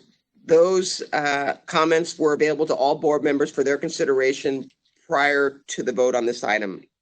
So with that, item 22 is before us as amended by Supervisor Ridley Thomas, moved by Supervisor Ridley Thomas, seconded by Supervisor Kuehl. To approve this item, Madam Executive Officer, please call the roll. So item 22 as amended with the additional amendment for Directive 1D to preserve any consideration of reopening closed facilities as a last resort. Supervisor Solis. Aye. Supervisor Solis, aye. Supervisor Ridley Thomas. Aye. Supervisor Ridley Thomas, aye. Supervisor Kuehl. Aye. Supervisor Kuehl, aye. Supervisor Hahn. Aye. Supervisor Hahn, aye. Supervisor Barger. Aye. Supervisor Barger, aye. Motion carries 5-0. Thank you. Now we will move on to item number 23, which was held by Supervisor Ridley Thomas. Thank you very much, Madam Chair. As we are all aware, skilled nursing facilities have become the epicenter of the county's COVID-19 epidemic. The number of deaths from these institutional settings represent more than half of all the deaths countywide. It's profoundly concerning, and therefore the board is obliged to engage. And while we have been working quickly and tirelessly in some ways to expand testing and infection control within these facilities, our response has been stymied by the fact that many of these institutions, many of which are for-profit entities, have historically and consistently been challenged by low standards in inpatient satisfaction, employee compensation, and, quite frankly, quality of care. This, in a fundamental way, Madam Chair and colleagues, has become a matter of health equity. Some would argue a matter of economic justice. Last week, an analysis from our local New York Times found that facilities with a significant number of African American and Latino residents have been twice as likely to be hit by the coronavirus as those where the population is overwhelmingly Anglo. And these disparities are not only heartbreaking, but evidence that many of these deaths were, we believe, and the article argues, they were preventable. And I do not mean to discount the efforts of any department who's been working on the matter to negotiate with the state for better accountability measures and for advocating for more resources. That's not the thrust of the motion, nor do I seek to disparage the skilled nursing facilities that do a good job, those administrators and employees who have bravely gone to work and provided essential services and trying their best to address the crisis. However, in other words, having said that, I want to say this as clearly as I can. It is absolutely clear that more must be done, and it must be done immediately. The current situation demands transparent and holistic oversight of these facilities and their ability to respond to COVID-19 and prevent further unnecessary deaths, to raise the quality of care consistent with the standards that we articulate with regularity. We must do a deep dive into the range of internal and external factors that have contributed to ongoing inadequate conditions within these facilities. We've got to do this. We sought to do it 2014, 2015. That work was incomplete. And because it is incomplete, the problem has gotten worse. 3,000 such cases backlog at the time, now numbering approximately 5,000 pre-pandemic. And I simply want to say that we cannot set this aside. We cannot ignore it. We cannot allow it to go uncorrected. So an inspector general is best suited to oversee this kind of work by conducting an extensive review of the county's capacity to regulate these facilities, recommend structural and operational changes, and outline a plan for ensuring adequate and sustainable oversight. Madam Chair and colleagues, I think it's critical that we move quickly to prevent greater harm to some of our most vulnerable residents. I thank the board for its consideration, and I appeal to you for your support. Madam Chair, thank you for your co-authorship. I turn the mic back to you. Thank you. Thank you. And I want to thank you, Supervisor Ridley Thomas, for asking me to co-author this motion. I think what's been most frustrating for me is that time and time again, when we listen to the death count that this horrible virus has caused, all roads lead back to our skilled nursing facilities. And my frustration has been that with a sense of urgency, we should have gone in front and center. And now, more than ever, we need to be on top of this, recognizing that all along we've said the most vulnerable population to be impacted and cause of death by coronavirus are those 65 or older with pre-existing conditions. And I'm hoping that our public health director and our director of health services will recognize the need to get in and test both symptomatic as well as asymptomatic with speed. The numbers show in Pasadena alone, they estimate that 91% of those that died in the city of Pasadena came out of skilled nursing facilities. So we have the numbers. In LA County, I think the percentage is up to 52% of those that have died as a result of coronavirus were in our skilled nursing facilities. These, again, are our most vulnerable. And as you said, Supervisor Ridley Thomas, many of those that are in these skilled nursing facilities rely on Medicaid and are in areas of need and those of social disenfranchised areas. So it's important for us to do what's right and represent. And I'm hoping that with this motion, we can begin to right what I believe has been wronged and make it happen. So with that, I again thank you, Supervisor Ridley Thomas, for allowing me to co-author this motion with you. There is no question we have a lot of work to do, even beyond coronavirus, to ensure that those that are in our skilled nursing facilities are getting the quality services that not only they deserve, but that we need to provide. So with that, Supervisor Solis, you would like to say a few words? Madam Chair, and I was wondering if at some point we can hear from Dr. Ferrer as well, but I'd like to make some just a few statements really, and want to thank you, Madam Chair, as well as Supervisor Ridley Thomas for putting the motion forward. Yes, this is a great deal of concern for us, and as you stand there at the pressers each week, we hear time and time again a number of folks that are impacting the high toll in deaths with COVID, and it's at the nursing homes. And we know that our frontline workers there are the ones that are very much at risk, as well as their families. So I know moving ahead that we're going to need to do more. This is an area that, as you say, really needs to be heavily, I don't want to use the word just regulated, but we need to have better tools to train and enforce the kind of changes that are necessary here. And unfortunately, we're losing so many of our loved ones at these facilities throughout the county. And I know in our district, we have also faced a growing number of individuals who have lost their lives.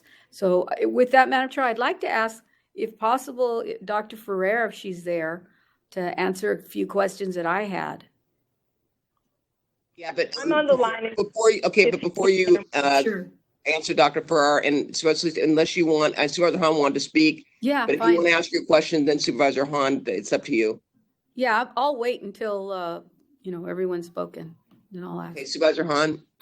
Thanks, Madam Chair. Well, thank you, Supervisor Ridley Thomas and Chair Barker for bringing this forward. I think you're both right on in terms of kind of seeing a crisis within a crisis, right? A pandemic within a pandemic has been our skilled nursing facilities. And it's been so sad to watch the number of patients in these facilities, these residents who have contracted the virus and have succumbed to the virus. And we're worried. I know I'm worried about the staff as well. Many of them are low wage workers who sometimes work at several facilities. Also know that some of the facilities that have performed the worst were already performing badly. They were C-rated facilities in the beginning. So, but this just exploded the problems. And so I think this is really great that we can now attempt to get ahead of it. I actually saw that too, and I've lent my health deputy, Jacqueline, to be dispersed to the 3 doctors to work on this as well, because we saw them needing just a little bit extra help in this area. And part of what's unfortunate too, besides the seriousness of the cases and the deaths and the families that have suffered, it's been used, and I think, as an excuse for other people not adhering to our safety protocols. They keep pointing to this, saying, "Oh, well, it's only people in skilled nursing facilities that are getting the virus. It's, over half the deaths are happening there." So it kind of gives them a false sense of security in terms of themselves being infected. So I think you're right on. And I realize we're looking to appoint this person, I guess, by July. I just hopefully, I think it should be under the Alliance for Health Integration Agency. I think that's the place we should put this, but I didn't know what the structure, Supervisor Ridley Thomas, you were thinking about. But I do want to hear from Dr. Ferrer and how she envisions working with this Inspector General. But I think that's a good place for this Inspector General. Again, as that's just a suggestion. I don't know if that's been worked out or not. And also, we're thinking about this being a permanent position as opposed to a temporary until we get through this crisis. I wasn't really sure how we were looking at this, but I think you guys are right on in acknowledging that this is a place that needs serious help, and I think this person could do that. Thank you, Madam Chair. Thank you. Supervisor Solis, you had some questions for Dr. Farrar? Yes, thank you, Madam Chair. Wanted to ask Dr. Farrar if she could please describe what our current situation is with the SNFs here in the County of Los Angeles. Because I know she's done a lot, but I want to hear from her what the stats are and where we're going. Yeah, thank you so much, Supervisor Solis. And I want to thank Supervisor Ridley Thomas and Supervisor Barger for this motion and for paying attention to what obviously is one of the most troubling manifestations of COVID-19, not just here in LA County, but I think across the country. Most states also are seeing similarly high rates of deaths associated with people living in the skilled nursing facilities, and that doesn't give us at all any solace to be in the company of many. But I think it acknowledges that there are some conditions that all of the skilled nursing facilities were facing, and some missteps on all of our parts at the very beginning of our efforts to prevent outbreaks. And so back in February, our staff did start going out. They went to every single, not just skilled nursing facility, but every long-term care facility and intermediate care facility to introduce a whole set of infection control protocols, which really required, and at the heart and soul of it was to make sure that employees who were sick didn't come into the facilities. So there were temperature check requirements, et cetera. In late March, early April, we started finding out, as we were seeing more and more cases, that in fact there was a lot of asymptomatic spread of this virus, and that asymptomatic people were both infected and capable of shedding virus and infecting a lot of other people.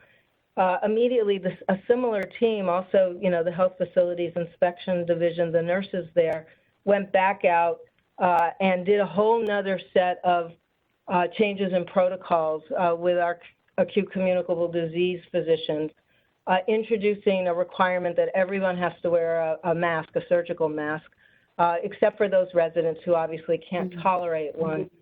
There was never a requirement for people to wear surgical masks while they were there. It was for various procedures, but not in general. And that was really recognizing that with asymptomatic spread, everyone's got to mask up. And then also introducing, as you know, the testing of everybody in the facilities where there are positive cases, both all the employees and all of the residents. And it's been very challenging, but I do want to say, back when we started introducing the new measures, the last week in April, we averaged 174 deaths among people who were living in the skilled nursing facilities. And this prior week, in the middle of May, that ended on May 23rd, we had only 60 deaths, not only 60 deaths. Every death is horrific. But we had 60 deaths in the skilled nursing facilities. An intensive effort to sort of continually try to drop the number of people that are dying in the skilled nursing facilities, and also to prevent, as I'm so glad Supervisor Hahn mentioned, the unfortunate fact that not only are employees in the nursing facilities dying, but the largest number of healthcare workers that have died have been employees in, again, the skilled nursing facilities. So I do agree this is an urgent problem. I appreciate all the support. We have had the Centers of Disease Control here with us for the last, I believe, 5 weeks as well, helping to guide this transition to a more comprehensive approach on infection control. And we continue to try to get through the SNFs that have outbreaks in terms of this massive testing. I want to also thank Jacqueline, Supervisor Hahn. Thank you so much for letting her help us. At this point, all hands on deck, and she's just, she's brilliant about this work and has really helped people think about how to organize it. I welcome an opportunity to work with all of the board members. We do provide a weekly update on the situation that happened, related to the cases and the deaths in all of our skilled nursing facilities. And we're anxious, as is everyone else, to make sure that we're able to actually eliminate this as the main driver of people who are dying from COVID-19 across the county. So, I just want to thank everyone for their support. I do want to thank all of the staff. We have about 250 staff that are currently working with the skilled nursing facilities, and I want to, again, acknowledge that in no way is this a reflection of the fact that they failed or have done something wrong. I think they've worked their hardest and done their best, but it hasn't been enough. And I'm hoping that with the new changes we've put in, the state also just required on Friday that all skilled nursing facilities do baseline testing of all their employees. And I think that, again, will make sure that the operators of the skilled nursing facilities do step it up. It's now a requirement by the state, not just by our county health officer orders. So, anxious to be of help and anxious to provide you or anyone else with as much information as you need from us that would help make sure that we're all doing our very best here. Barbara, I had just 2 more questions, and that's it. I wanted to ask you what your opinion is on the need for the Inspector General and what type of qualifications and credentials should that individual have? And then would this restructuring fall in line with the state's current strategy? And those are my questions. Yeah. Oh, I thanks so much. So, I'm not really an expert on Inspector Generals, and I'm not really sure I completely understand the role. I look at it as like, are there people here who are going to be able to help us? And I think the answer is yes.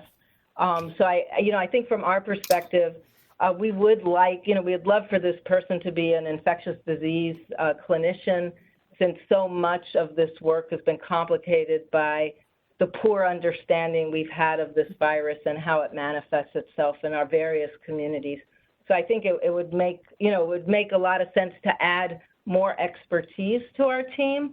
Again, our work is led by the infectious disease clinicians that are here, but we've also, we've brought in people from CDC to help with this as well, just because it's so troubling and so devastating what we've been seeing. So perhaps from, where I'm looking at this, I think, having somebody who really, adds this clinical, this clinical set of skills to the mix of helping us really make sure we're doing our very best. I know there are a lot of issues with the nursing home operators, and, that's, for us, it's been an uneven experience as well. We've had great cooperation from some of the operators and not so great cooperation from some of the others. And again, our hearts go out to the staff that are in these facilities that are really caring for our most vulnerable residents, often very sick and very scared. So yeah, we would, defer back to the board, but, any support we can have in sort of looking at this and figuring out, we feel like we're on the right track finally. We feel like, we're finally seeing the numbers go down, which is what we were hoping for given the new changes that have been made. But I think this warrants a lot of close monitoring. I like the idea, Supervisor Hahn, of embedding this within the alliance structure, if that's possible. But again, I'm not sure I understand fully, how inspector generals are best able to go about doing their work. And I wouldn't want to impede, the work that needs to be done in any way. Supervisor Solis, do you have any more comments or questions? No, well, just you said something earlier, Barbara, that you may have the staff to be able to do this or not. I mean, what is it? Do you have an infectious disease person that could do this, or do we have to upgrade, or what?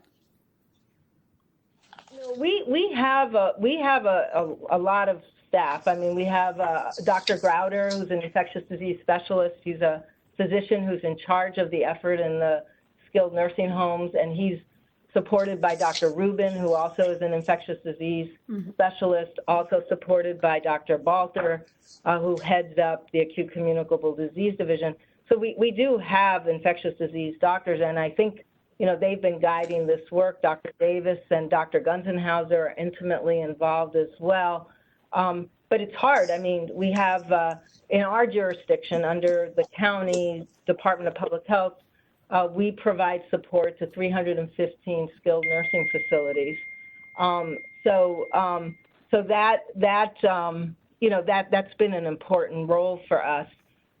We do think, that we've been trying to augment our staff with infection disease control nurses that can really help augment the efforts we have in the facilities around education.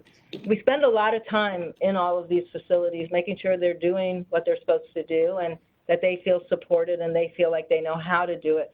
Some of it, seems easy, but, they need to know how to doff and, they need to know how to put on and take off appropriately their gowns now because we've increased the amount of personal protection equipment that's being used. So, we're going to work as hard as we can on our side to make sure we've got the capacity. But we're of service to the board as well as to all of the residents, and happy to hear how this is best organized to meet everyone's needs. Okay, thank you. Okay, thank you for that. Supervisor Ridley Thomas, I know you want to speak, but I want to may I just say something? First of all, Dr. Ferrer, I appreciate your comments. I think my frustration is that under our watch, if you look at the percentage, over 50% of the COVID-19 related deaths in LA County have come from care residential congregate settings, something that we've continued to identify, yet I don't feel there's been a sense of urgency to wrap around the services to ensure that it does not spread beyond. And we all know that many of the people there are low wage earners and are working at different facilities. Therefore, it seems to me early on that we should have been more aggressive in that. And to date, I'm not convinced that we are in these facilities doing appropriate testing, because I've talked to a few who've said that there's been little outreach, and they are not clear on how to go about getting the testing done at the rate that at least I think this board expected it to be done. And then to Supervisor Ridley Thomas's point regarding the health inequity and social inequity, if you look at 41 of the facilities that have been have each had between 10 to 25 facilities account for 580 of the county's total fatalities. I have to wonder, when I looked at some of the facilities in my district, many of them are facilities that are serving people that are falling into the category of health inequity and social inequity. So I just think that we need to look at exactly what is going on here and ensure that quality care is being addressed. And rest assured, the definition of what this Inspector General will do will be spelled out very clearly. And I think Supervisor Ridley Thomas can speak to that. But make no mistake, accountability starts at the top, both with this board, but also with public health. And when I hear from my constituents the frustration and the fact that we know where many of these deaths are coming from, but there doesn't seem to be a sense of urgency, I hear them loud and clear. And I feel that as a priority, we should, once and for all, ensure the public that we are going to address this, especially the loved ones who cannot even visit their family members because of the fact that they're all in lockdown.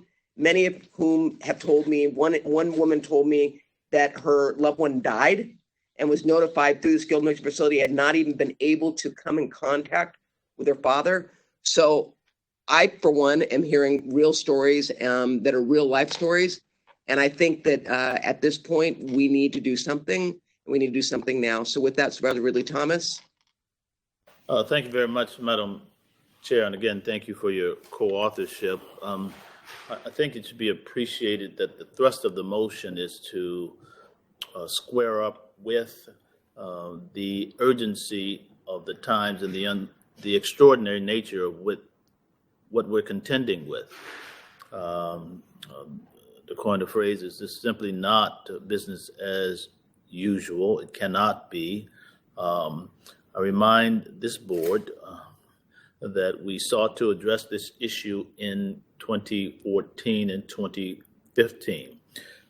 In other words, this is not the first attempt to reach into this issue, specifically addressing the challenges being faced by the Department of Public Health. A lot of back and forth has gone on since that time. But may I remind everyone anew that the backlog was roughly 3,000 at the time. It has increased rather significantly since that time. The state delegated much of this role to the county because the county, the only county in the entire state that deals with inspections in these skilled nursing facilities. Yes, the new order that has been issued by the governor through the Department of Health Services is something that we are fully aware of and we can take advantage of. It is not unknown to the state leaders in the area of oversight and regulation about this motion. The thrust of it with respect to the Inspector General role is to look deeply at why these facilities have been as bad as they are and why they have in some ways gotten worse, and to put more on it rather than less. It remains the role of the Department of Public Health to continue to do as much as they need to do. But with respect to an Inspector General, that entity would be focused significantly on what's going on at those facilities and why they have failed to live up to the expectations that we would hope. In other words, where is the self-policing feature located in these facilities? The Auditor Controller looked at that 2014 and 2015, and yet we have not been able to keep up. The state according to the county, has not provided sufficient resources so that we can staff up and the like. Well, the board needs to have it on its legislative agenda to lean in as hard as possible so that we get the resources that we need. But that should not be an excuse for the department or any other entity, the board included, not to do all that it can to address this crisis. And the crisis, my colleagues, predates this pandemic. From 3,000 to 5,000 is not post-pandemic, it's pre-pandemic. And so the suffering, the misery, the low quality of care, the exploitation of workers, all of those factors pre-existed. And we have an obligation as the entity that's on first base with respect to investigations and inspections to deal with this. Should we choose not to do it, if we choose to leave it as it is in many respects, it will presumably worsen as it has over the past 5 years. We would not have predicted that the number of people dying, that death rate would be so pronounced, but now we know, and it is directly a result of the inattention, the lack of appropriate oversight, and the standards and the culture that defines too many of these skilled nursing facilities. And so I think we need to elevate the standards, go in with more intensity. It should have a clinically enhanced focus. It should have an auditing and fiscal focus to the extent that is necessary. I would not take off the table the fact that there are behaviors that are referable to the district attorney, and if that be the case, then we have to have the appropriate skill set to bring to bear. And that's why a more comprehensive, intense role that would complement that which is being done by the Department of Public Health. It would be external to the agency, but complementary to the agency. And to the extent that that is the case, Madam Chair, I would trust that members of the board would appreciate that we should proceed with this issue in this hour of urgency. There is no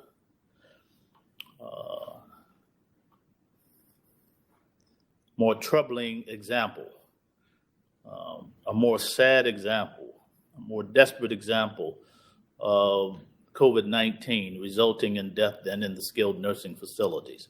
Seems to me then that we have to meet that head on and elevate the standard at which we choose to regulate, investigate, and inspect. Madam Chair. Very, very well said, Supervisor Ridley Thomas. And I too, I want to emphasize, I think that this individual needs to be independent and not report to either the Director of Public Health or the Director of Health Services. That in fact, given how egregious some of the stories have been and the need to be independent, it should be someone that would report either to the CEO and or I would prefer directly to the board. So seeing that no one else has requested to speak on this, are there any public comments regarding this item? Yes, Madam Chair. The following individuals submitted comments under favor: Nagano, Peter Alamilo, Sonia Byrne, Patricia Russell. The following submitted under oppose: Mark Horseman, Andy Sines, Noah Garrett, and the following submitted under other: Genevieve Claverall. That is all, Madam Chair. Thank you. These comments were available to all board members for their consideration prior to this vote. Item 23 is before us, moved by Supervisor Ridley Thomas, seconded by myself to approve this item. Madam Executive Officer, please call the roll. This is on item 23 is before us. Items, Supervisor Solis? Aye. Supervisor Solis, aye. Supervisor Ridley Thomas? Aye. Supervisor Ridley Thomas, aye. Supervisor Kill? Aye. Supervisor Kill, aye. Supervisor Hahn? Aye. Supervisor Hahn, aye. Supervisor Barger? Aye. Supervisor Barger, aye. Motion carries 5-0. Thank you. We will now move on to item 24, piloting a comprehensive crisis response and ensuring post-pandemic housing for homeless older adults in Los Angeles County. Supervisor Ridley Thomas? Madam Chair, I thank you for the opportunity. I remind the board on April the 14th, Supervisor Hahn and I put forward a motion to ensure that the county initiate a post-pandemic housing plan for homeless seniors who have been housed through what we know now as Project Room Key and other COVID-19 interventions, COVID-19 interventions. This is a down payment, you might call it, on a larger vision and a larger plan to ensure that nobody aged 65 or older will have to default to sleeping on the streets across the county of Los Angeles. What has happened over the past few weeks, Madam Chair and colleagues, would have been considered inconceivable under different circumstances. I make reference to more than 2,500 people have been temporarily housed in 29 hotels, and this work is far from over. It's an unprecedented partnership with cities, with hotel owners, with healthcare staff, with disaster service worker volunteers, and even community-based nonprofit service providers. They are in many respects first responders, essential workers, and we salute them for that.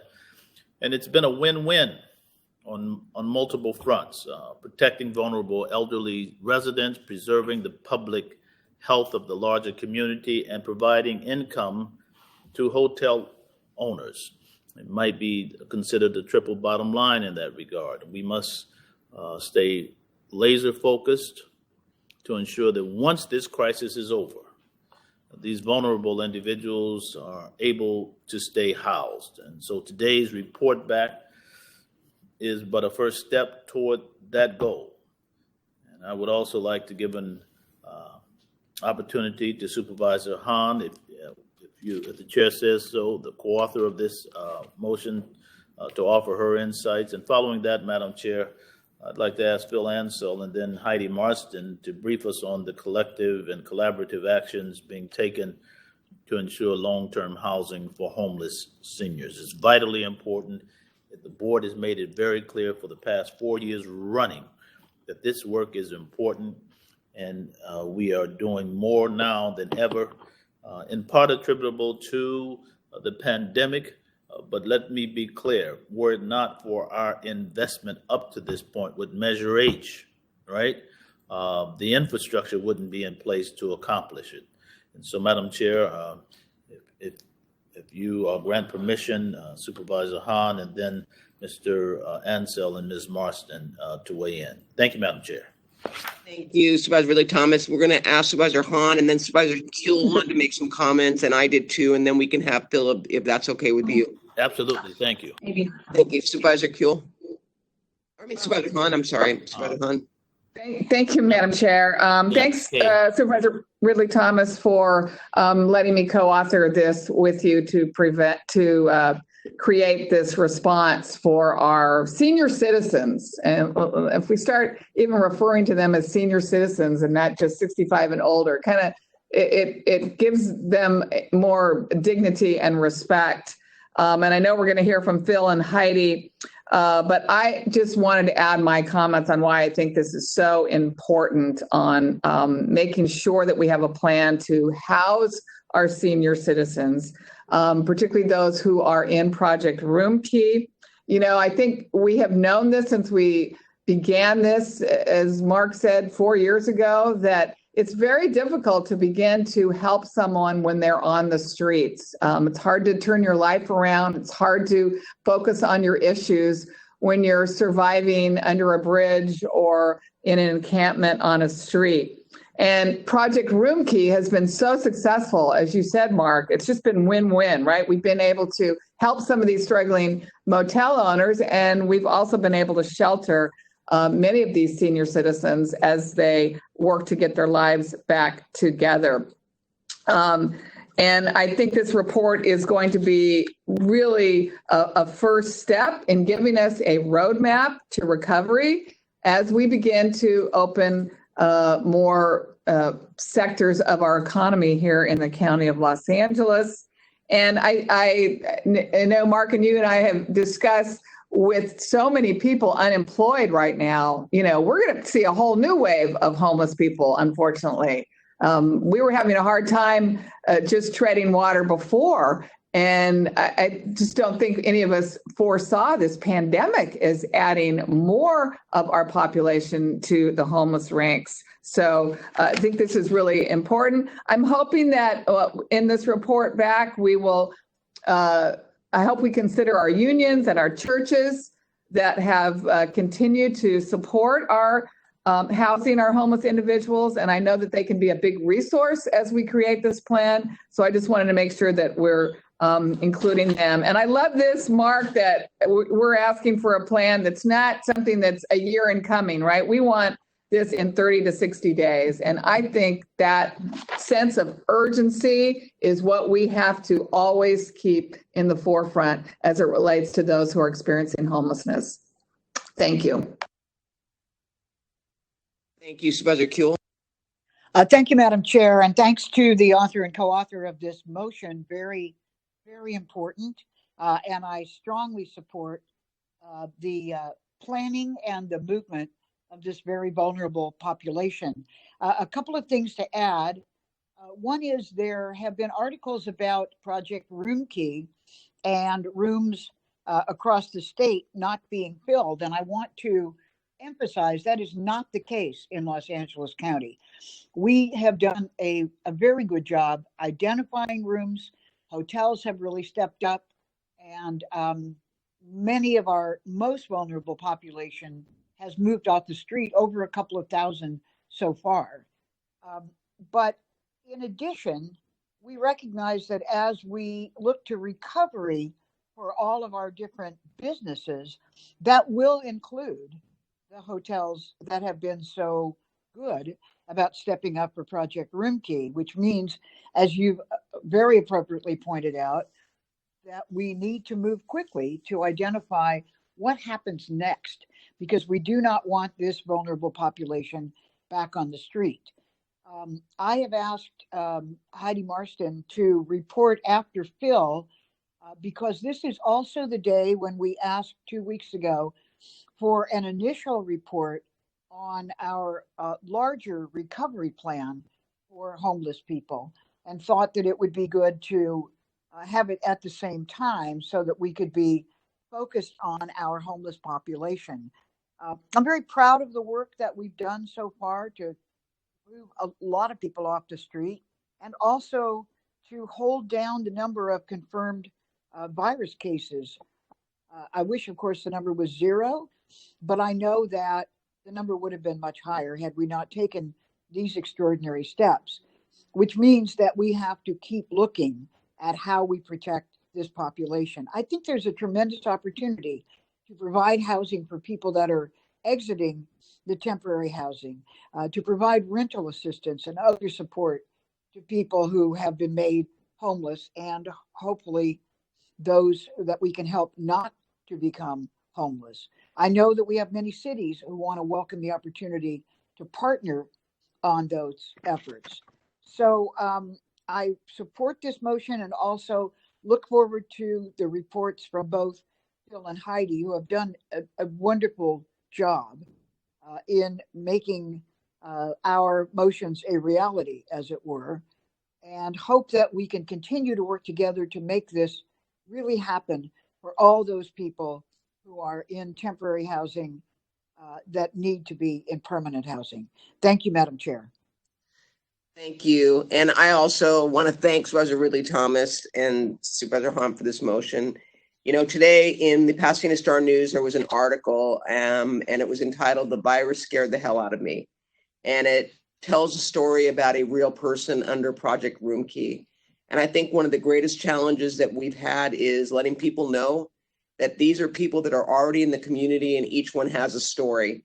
And so when we hear pushback from the communities, it relates to housing, not only those under Project Roomkey, which has been focused on the most vulnerable under the coronavirus that we wanted to ensure get housed and slow the spread and prevent them from getting sick. But it also tells a story about someone who, by the grace of God, could have been one of us, who had a job, who got involved with drugs, ended up losing everything and ended up on the street living out of his car, and now looks at Project Roomkey as an opportunity for him to turn his life around. And his greatest fear is, what will come next? How will we do this? And this motion is the answer to that question. How will we do this? We will work together to ensure that once we get these individuals off the street and provide them with wraparound services, we will work to secure housing for them so they do not end up back on the street. We talk about those that are on the verge of becoming homeless that can't pay their rent.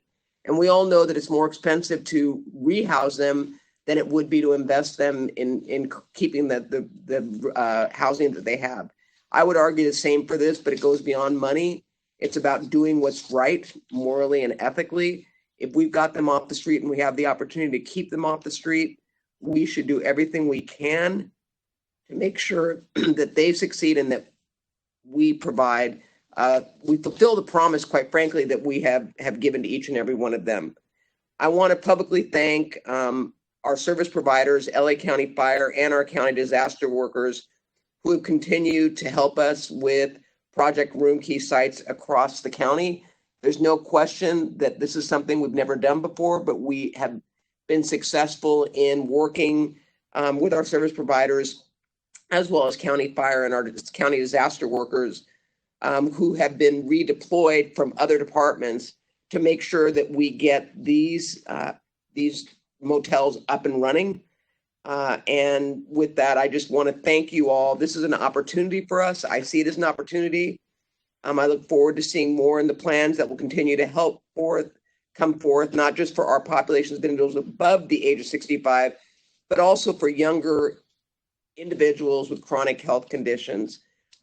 We have a lot of work ahead of us, but there's no question on this board we have the ability to do that. But I would encourage everyone to read the article because it is a real person. When I hear stories about we don't want him in our community, this man is someone who I would be proud to have as my neighbor. So with that, Supervisor Ridley Thomas, you wanted Phil Ansell to speak? Mr. Ansell and Ms. Marston, Madam Chair. Okay, Mr. Ansell. Good morning, supervisors. Today I'll be addressing the first of three reports in response to the board's April 14th motion to establish a comprehensive crisis response to the needs of homeless older adults. This first report, which was submitted on May 15th, is focused on ensuring safe exits for Project Roomkey for individuals age 65 and older. For context, the second report, which is due next month, will provide an update on that same topic and an interim report on the broader population of people experiencing homelessness who are age 65 and older. The final report will identify what it would take in terms of funding and service strategies to eliminate homelessness among adults age 65 and over throughout Los Angeles County. If we could go on to the next slide, please.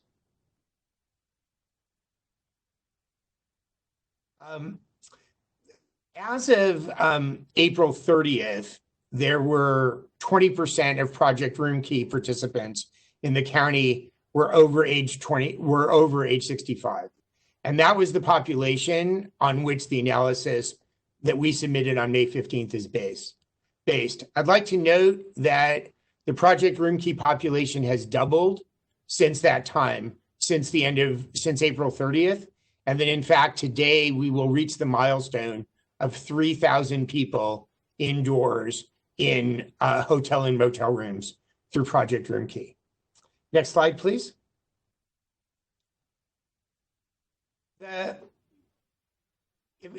Looking at the vulnerability scores established through the assessments conducted through the Homeless Service Delivery System, what we see is that though there are a significant number of Project Roomkey participants over 65 who are in the highest vulnerability tier, 12 to 17, a majority are not. And that even among those in the lower portion of the 12 to 17 assessments, many could succeed in housing that is less intensive than permanent supportive housing. So as we think about this population as a whole, there is a significant minority who need supportive housing, but there's a majority who could thrive in other forms of permanent housing. Next slide, please. Unsurprisingly, most Project Roomkey participants over 65 and under 65 have had contact with LAHSA during the year prior to their entry into Project Roomkey. Looking at contact with DHS and DMH, between 1/4 and 1/5 of Project Roomkey participants age 65 and older had contact with DHS in the 2 years prior to DHS or DMH in the 2 years prior to entering Project Roomkey. Next slide, please. This slide is very significant as we think about the specific needs of older adults in Project Roomkey and how those are distinguished from those of the younger COVID vulnerable individuals in Project Roomkey. Specifically, what we see here is that the dominant health issues for the older adult Project Roomkey population are physical disabilities, where 91% of those older PRK participants reported a physical disability, and 89% reported a chronic health problem. 50% reported mental health issues, and 21% reported substance use issues. So if we look in comparison to the younger PRK participants, we see a higher incidence of physical disabilities and chronic health issues, and a somewhat lower incidence of mental health and substance use issues. As a result of this prevalence of physical disabilities and chronic health problems, older adult PRK participants will have particular service needs that will need to be addressed in their permanent housing placements. Next slide, please. So as in the May 15th report to the board, we identified a range of both existing housing options and new housing options that will be relevant for older adult Project Roomkey participants. I'd like to focus specifically on shallow subsidies, because this is a new programmatic option that will likely be of particular relevance to older adults in Project Roomkey. A shallow subsidy is well suited for adults as well as families with a stable income that enables them to pay a substantial portion, but not all of their own rent. Older adults 65 plus are either already receiving a stable income, for example, through supplemental security income or Social Security, and if not, they're generally eligible because adults who are age 65 and older, who are U.S. citizens or legal immigrants, are eligible automatically to supplemental security income, which provides a bit over $900 per month. We currently have a shallow subsidy program in Los Angeles County for individuals and families exiting rapid rehousing who have a gap in what they can pay for rent. And we also have a modest-sized shallow subsidy program to prevent homelessness among older adults. What we're looking at here as part of the Project Roomkey exit strategy is expanding shallow subsidies to older adults and perhaps other Project Roomkey participants who have stable income, who can pay a major portion of the rent with their own income on an ongoing basis and need a supplement, typically of $300 to $500 per month. As we move forward, we'll be developing further details of the shallow subsidy program and continuing to assess each individual in Project Roomkey to match them to the most appropriate, ideally permanent housing exit plan, and if not, into an alternative form of interim housing. With that, I'd now like to turn it over to Heidi Marston, the Interim Executive Director from LAHSA, to speak specifically and concretely about the planning to help older homeless adults in Project Roomkey to exit safely.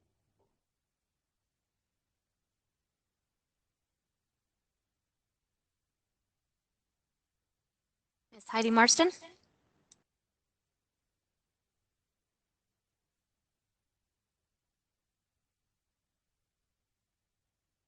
Heidi?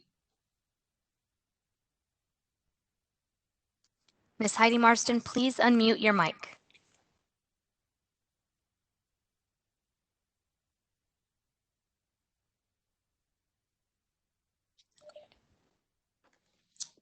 Evidently, we're having some technical difficulty with her. Supervisor Ridley Thomas, what would you like?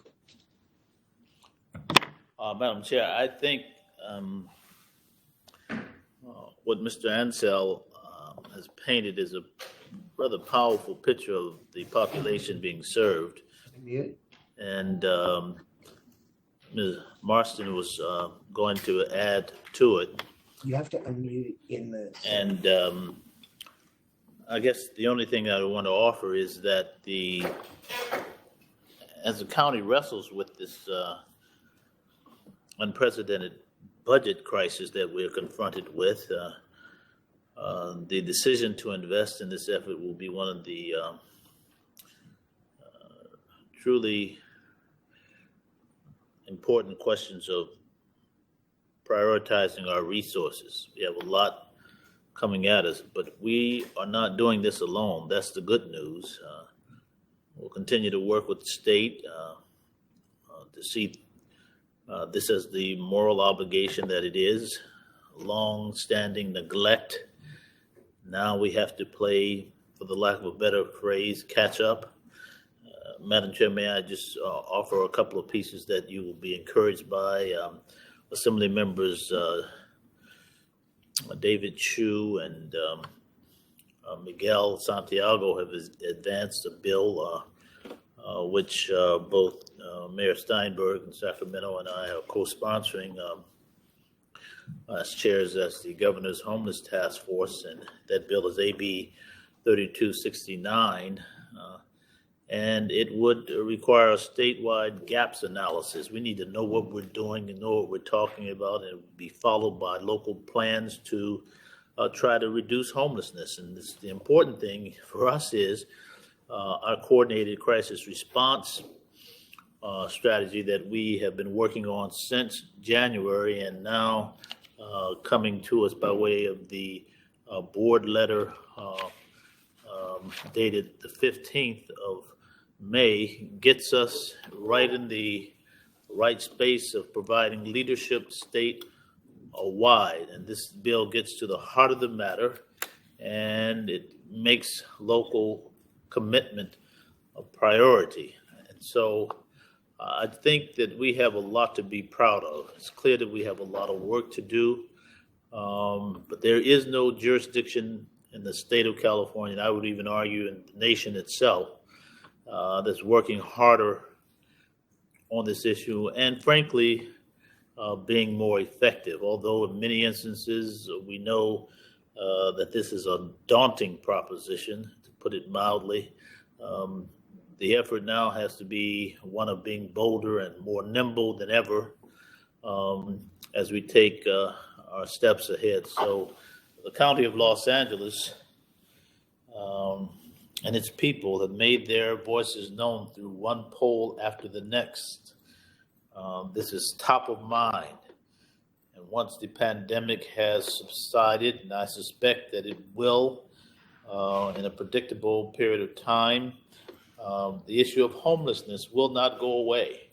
And we will be obliged to address it with all our might, all our imagination, all our resources, and recognize it for the crisis that it is. Madam Chair, you've been kind to afford me the opportunity to raise this issue and salute the work that we've been doing collectively as this board. There is no board. May I say this for the record? There is no board, no other 5 people in the history of this county that have worked harder on the issue of homelessness from districts 1 through 5.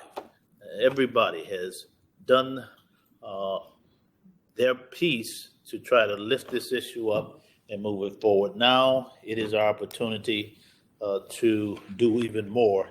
And Madam Chair, I think we can. Leadership dictates nothing less. I thank you. Thank you. We now have Heidi Marston on the line. Heidi?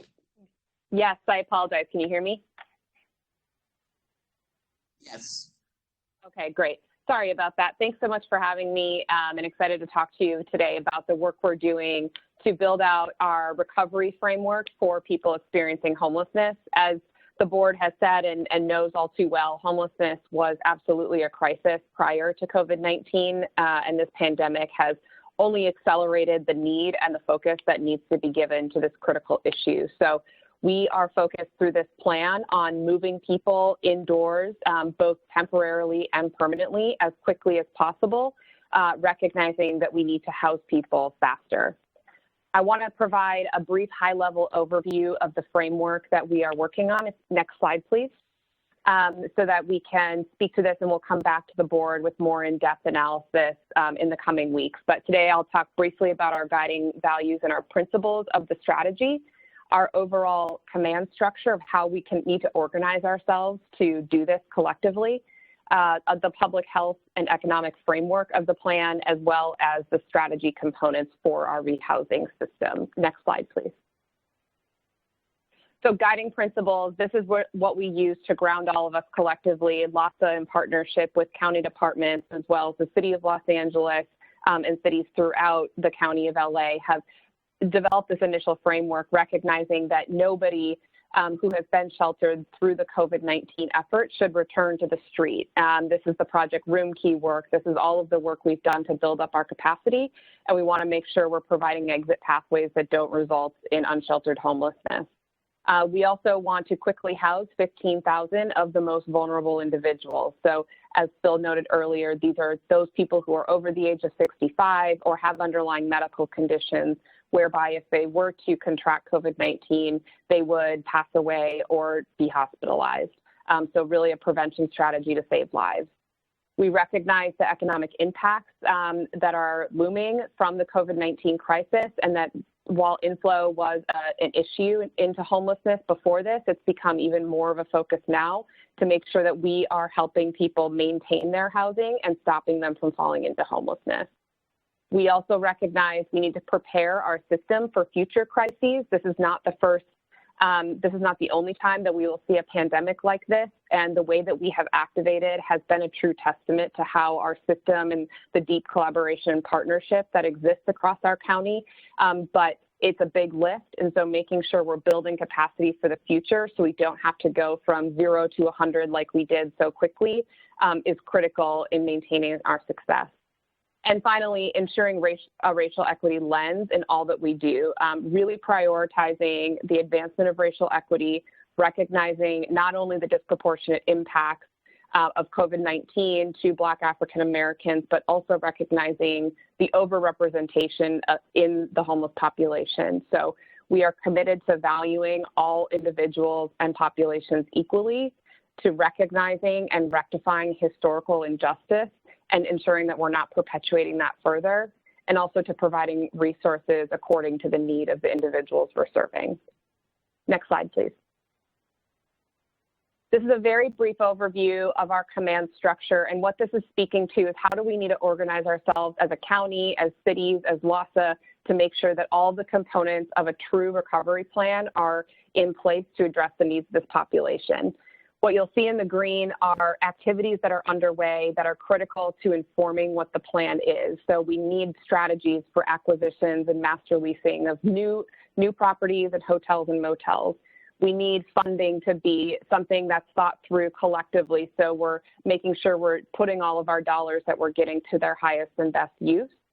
The programs is really where LAHSA is focused in partnership with Department of Health Services, Department of Mental Health, making sure that our programs are built up to respond to this and, again, house people as quickly as possible. And there's a very critical research and evaluation piece to make sure we're tracking progress, capturing best practices, and engaging our academic research community to ensure that everything we're putting in place is sustainable and the right approach. Finally, what you'll see on top in the blue is the Regional Homeless Advisory Council. This is a body that was born out of the city of LA and county strategies back in 2017. This body has not been active. However, in looking at its structure, it represents more than 60 different entities that are critical key partners who need to have some level of engagement and input into the strategy. It includes everything from COGS, from individuals with lived experience, providers, philanthropy, county departments, key providers, but also the smaller providers. So we want to engage this body in a formal way to make sure that we're capturing their feedback, their input and perspectives into the plan that we build long term. Next slide, please. These are the four phases of our plan that we're building out. The red being immediate, these are the things that we're doing now to ensure that we are flattening the curve and responding to the crisis. The short-term actions you'll see laid out, this is really focused on effective and equitable rehousing. The things that, again, that we're doing right now, some are building, but we need to continue to ramp up our services in the PRK sites, for example, to make sure that we're doing everything we can to get folks housed on the other side of this. Our medium term would be anything we need to do in the next 30 days, including prevention and diversion being a huge piece of that. And then our long term, how do we build a system that's capable of responding to this? How do we make sure that we're prepared when something like this happens again, and as well as economic recovery being a really critical pillar there. And then on the bottom, you see 5 pillars of the response. These 5 pillars are telling us a few things. One, these are the collective goals that we want to focus on. When we look at everything that we're doing around homelessness, everything that is so valuable, and we have limited resources, and we know that. So focusing our efforts from our policy decisions to our programming to everything else in between, making sure that they're aligning with these 5 pillars of the response that not only incorporates feedback from the core groups here in Los Angeles, but align with the national pillars and how the rest of the nation, including HUD and the National Alliance to End Homelessness, are looking at long-term response. So in our response, we need to address unsheltered homelessness, shelter, housing, prevention, diversion, and strengthening our systems for the future. I'll talk a little bit more about that. Next slide, please. Our overarching recovery strategy is what we've said. We need to rehouse 15,000 high-risk individuals as quickly as possible and quicker than we have before. This includes people who are in Project Roomkey. It also includes people who are not in Project Roomkey, but are either eligible and waiting to go in, or eligible and are in another shelter or somewhere else. So making sure we're addressing all of those needs. This could look like working with them to go right into permanent housing from Roomkey or where they are. It could mean leasing them up in rapid rehousing, but also really engaging our problem-solving methods to say what's the least amount of intervention we as the system can provide you to effectively end your homelessness.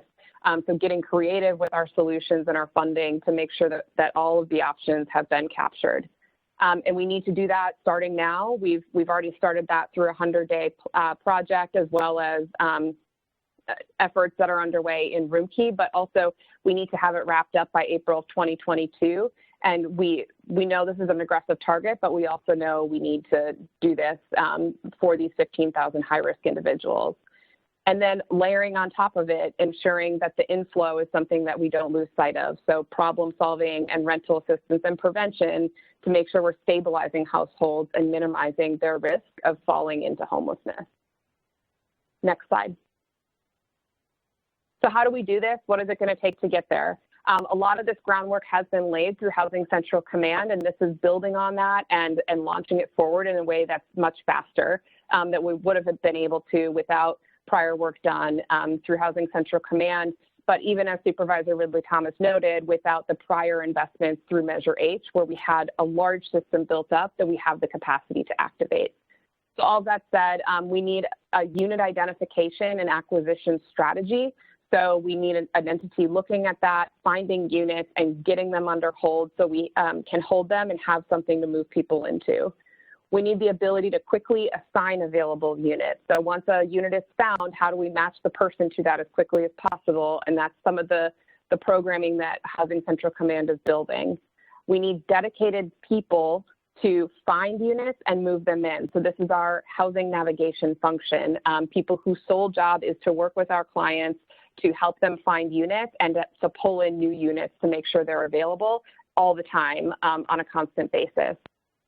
We need our inventory management system, which we've already started building out. So this is what is the one place, the one repository that we have as our whole system that has oversight and visibility into all of the permanent housing resources that are available, so that at any given time we can come back and say, here's how many units we have open, and here's how many are filled, and here's the status of the ones that aren't filled yet.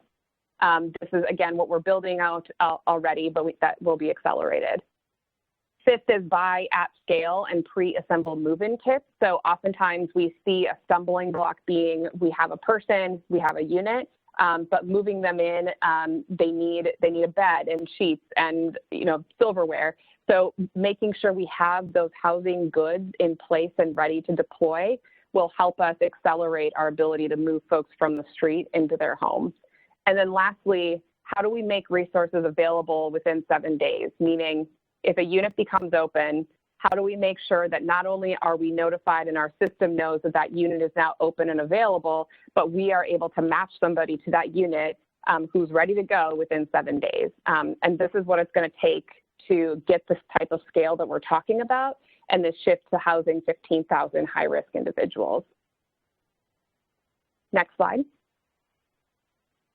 I'm not going to go through these slides, but it's here for reference for you. And what it is all of our 5 pillars and some of the immediate, medium, and long-term actions under each of the pillars that we'll need to address. And this will also be addressed in the written report back in more detail. But this is all the actions for unsheltered. Next slide.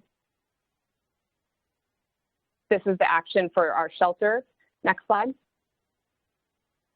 The housing actions we need to take. Next slide.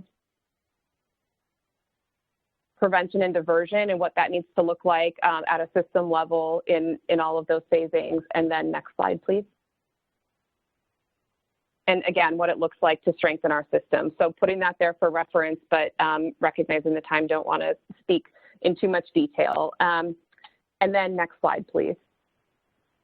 Lastly, all this to say we are setting big, bold goals, and we are committed to moving and continuing to build on the momentum, not only that we had prior to COVID, but that COVID has brought, and making sure we feel the responsibility of ensuring that all of our resources are put to use and that we're moving as many people into housing as quickly as possible, and we're already pivoting our system to do that. So with that, I'm happy to answer any questions.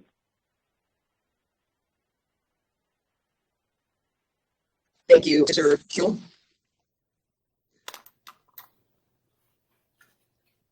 Thank you, Madam Chair. I'm sorry, I thought you said you were going to. I know, but yeah, go ahead, and then Supervisor Solis will speak after you. All right.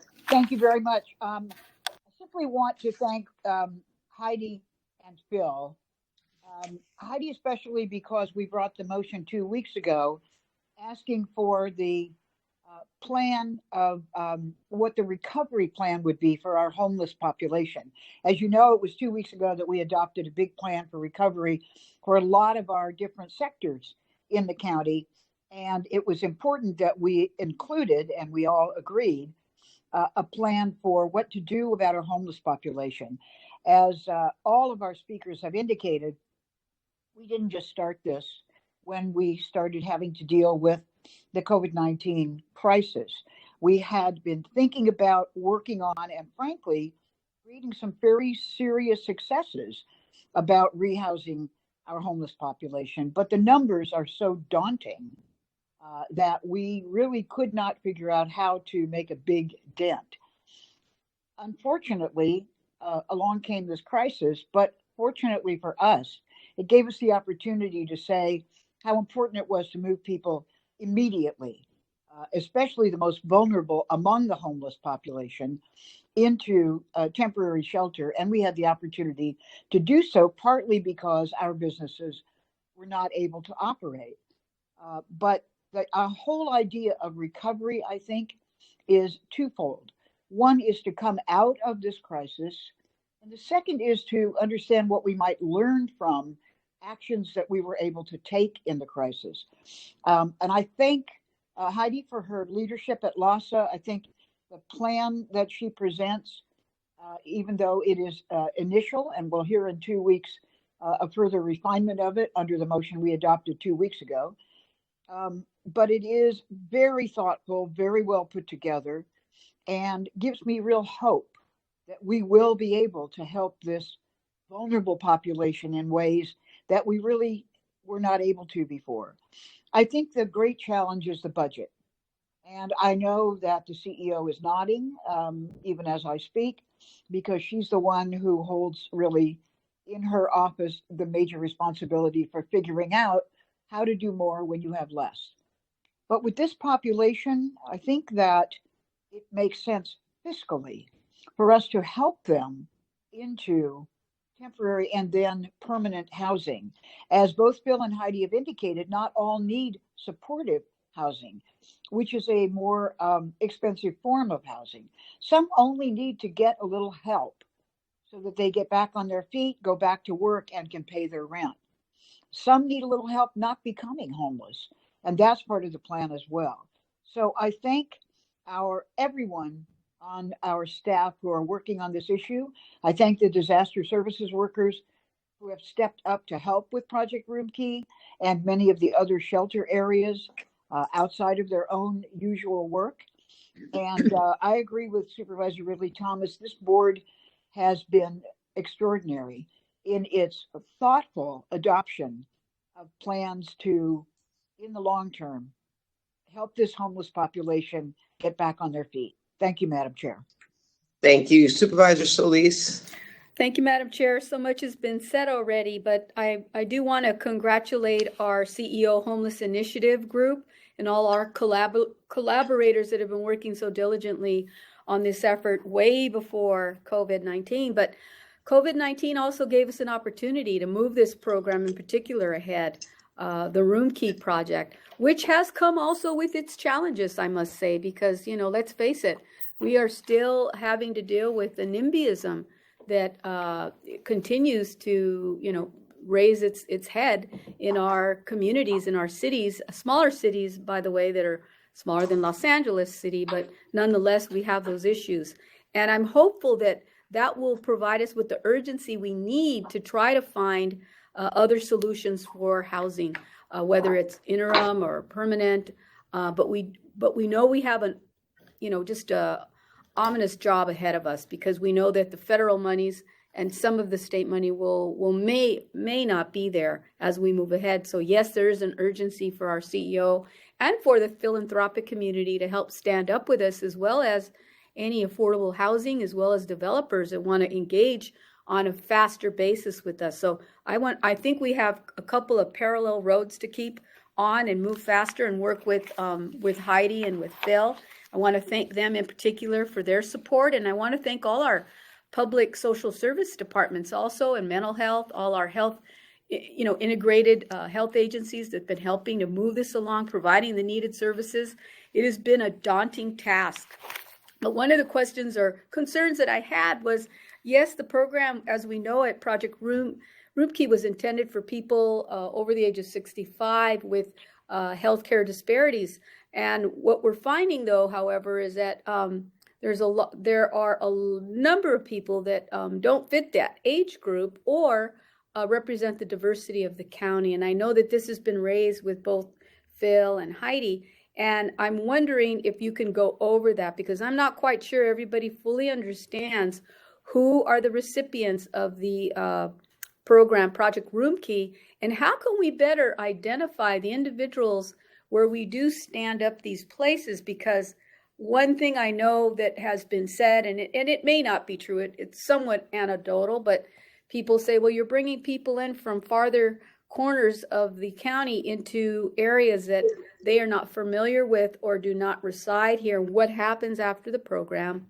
My concern more is that, are we really using the equity lens here to make sure that we're building out or finding places where people actually come from and where their families are? So those are my questions for Heidi, if you could respond to that. Yeah, absolutely. Thank you for raising that. And you're right.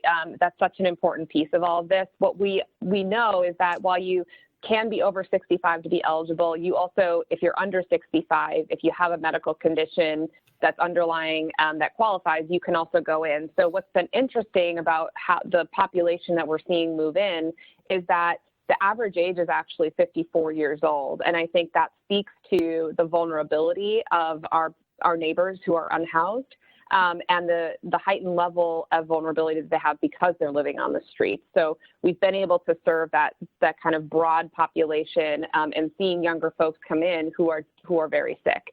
So it's been a great opportunity to engage there. But to your point, Supervisor, where we get hotels and motels really matters. We know that we use service planning areas within the county to break up our geography, but each service planning area and the jurisdictions within that look very different and have different organizing bodies, have different populations. So if we're missing particular areas, there's a possibility that there's a group of people who don't have the opportunity to go into hotels and motels. So we have doubled down our efforts to ensure that we are providing equitable access across the county. And where there are areas that may not have hotels and motels available, but have a population that needs it, we are going to work with neighboring sites to make sure that we can provide access to those individuals so that we're not further perpetuating any sort of racial disparities that may exist in this population. Well, thank you very much. We look forward to working with you. And again, shout out to all of you, and as well as our collaborators, Alasa, and all of our groups that are working with us out there to really make this happen. I really think this is a worthwhile program, but we have so much more to add to it. So look forward to working with you. Thank you very much, Supervisor Ridley Thomas, for bringing this forward, and for the staff, the CEO, and everyone working towards meeting this goal. Thank you, Madam Chair. Thank you. Heidi, how many empty beds do we have right now under Project Room Key of those that we've leased? Of those we're at 87% occupancy as of this morning. And we did bring a couple big hotels on over the weekend that's contributing to that. And so of the 87%, have we had any individuals, what percentage have either left or will just have left the facilities or the motels? Yeah, we have seen some turnover for various reasons. I'd say since it started, just over 300 people have left and either cycled back or have created space for somebody else. So we're seeing a little bit of turnover, but not the level that we tend to see in our other shelters. And of the motels that we are leasing, what percentage, I've heard, at least in my district, that there's some thought the state's going to purchase those motels. What are the discussions? I know that's for you or for Phil or for the CEO. Are there any discussions with the cities where those motels are located regarding permanently purchasing those and making those housing? Yeah, I'll defer that to Phil or CEO. Been leading on that. Yes, this is Phil. Am I still live? Yes. Thank you. Hope so. Thank you. Thank you, Supervisor. Supervisor Barger, the state has specifically undertaken conversations with the Motel 6 Corporation, which is willing to to have the state fund the purchase of corporate-owned Motel 6 properties that are being used for Project Room Key that could then be converted into permanent housing. There are 4 such sites currently operating as part of Project Room Key in Los Angeles County, and the state has reached out to the CEO to initiate exploratory discussions regarding those sites. There are no other specific sites in Los Angeles County where we have been involved in discussions about possible purchase at this time, but that does not preclude that possibility being forward. And there have been no decisions regarding the specific Motel 6 sites either. The governor has proposed $600 million in state CARES Act funding to be used specifically for the purchase of hotels and motels to serve people experiencing homelessness. With the state's idea is for those hotels and motels to be converted, to be rehabbed and converted into permanent housing. We're waiting action by the legislature on that. But as I mentioned, with respect to the specific Motel 6 sites, we have initiated preliminary exploratory conversations with the state.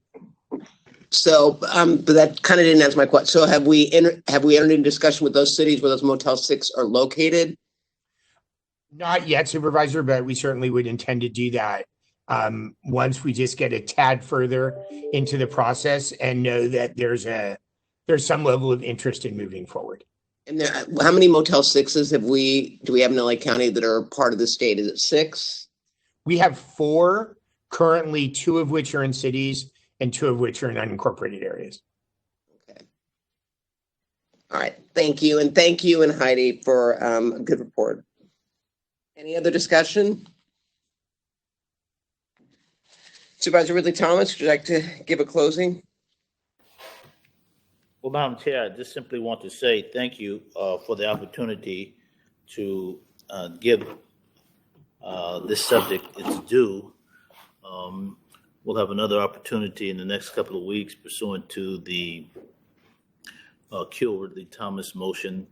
And I think we just have to stay on the case, because if I could just cite the Columbia University study that said, owing to the depression-like, that is the Great Depression-like unemployment rates, it will drive homelessness up some 40 to 45% across the nation. And in California, they predicted it would be 20%.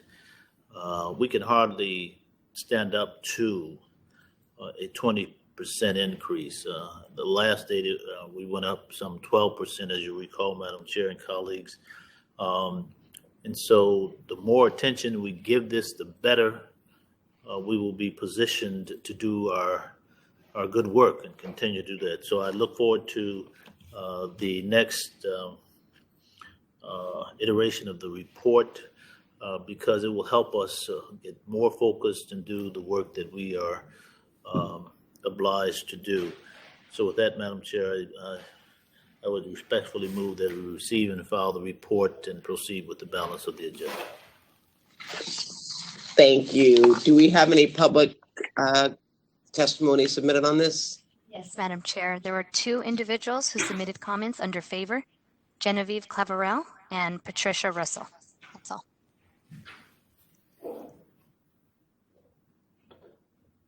So with that, moved by Supervisor Ridley Thomas, seconded by Supervisor Hahn. Madam Executive Officer, will you please take the roll? Item 24 is before us. Supervisor Solis? Aye. Supervisor Solis? Aye. Supervisor Ridley Thomas? Supervisor Ridley Thomas? Aye. Supervisor Ridley Thomas? Aye. Supervisor Kuehl? Aye. Supervisor Kuehl? Aye. Supervisor Hahn? Aye. Supervisor Hahn? Aye. Supervisor Barger? Aye. Supervisor Barger? Aye. Motion carries 5-0. Thank you. We will now move on to item 39B, Safer at Work and Safer in Our Communities. I held this item, and I want to thank Supervisor Hahn for co-authoring this motion with me. This, to say the least, has been an incredibly challenging situation, one that requires evaluating all impacts of the virus and listening to all the multitude of experts to ensure we get it right. I want to thank the members of our Economic and Resiliency Task Force who have informed this board of the serious impacts to each of their sectors. This past week, we also heard from Los Angeles Economic Development Corporation, who showed us the dire impact on our most vulnerable populations. There have been more than 1.1 million unemployment claims filed in Los Angeles County since mid-March. And LA EDC projects that over 750,000 of the jobs lost will come from the restaurant and retail industries. And over 75% of the projected jobs lost will be from those who earn less than $50,000 per year. These truly are the most vulnerable in LA County. And when you look at the other counties that surround us, they have began to practice social distancing and putting into play an ability to open up safely and responsibly. The people that I've just talked about are the most severely impacted by this shutdown, and they do not have extensive savings to draw on to support them and their families while we address the serious health implications of this virus. Millions in Los Angeles County will be positively impacted if we can get our businesses and communities reopened in a safe and efficient manner. This is not a health versus economy conversation. There are serious health implications in keeping our economy closed. If you ask Dr. Sharon, he has seen a significant increase in the number of people calling our helpline. Mental health challenges increase as so many remain unemployed. Children's educational development has been stunted, and schools remain closed, and countless other health impacts are going unrecorded as millions are kept at home. The state of California and our industry leaders have distributed robust and detailed plans for a safe reopening of the sectors. These plans take into account the health of our communities and the economic solvency of our most vulnerable populations. These industries will help to reopen because our county has done an exceptional job of flattening the curve through social distancing, investing in testing, and stocking up on the PPEs. As you know, Los Angeles County is one of the most diverse counties in the nation, covering over 4,000 square miles. This county reaches 7 distinct valleys and multiple urban centers. This virus has impacted each of our communities differently. Such a diverse county requires a diverse set of approaches to combat the health and economic impacts of this virus. Many of our cities and regions who have not been as severely impacted by the virus are calling for variances to the state's public health orders. Many of the communities have matched the state's Department of Public Health thresholds for reopening. To this point, our county's hospitalization rate for COVID-19 cases has been decreasing for a month straight. Our testing capacity is higher than most other urban counties in California, and our positive test rate is dropping steadily. We will soon, as a county, meet the statewide benchmarks for reopening. It is because of this and our community's proven commitment to safe reopening of their economies that I am asking my colleagues to join with Supervisor Hahn and I in transitioning from Los Angeles County from safer at home to safer at work and safer in our communities. And finally, I want to make a quick point about a letter that the county received this morning from the state's Department of Public Health.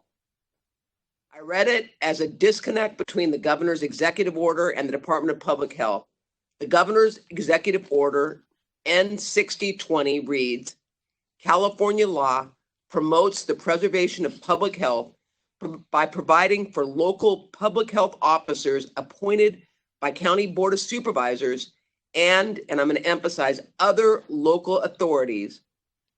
These local health officers working in consultation with County Board of Supervisors and other local authorities are well positioned to understand the local needs of their communities. Note the part mentioning other local authorities. If the governor had intended for this to only apply to counties, it would have only stated boards of supervisors and omitted the reference to other local authorities.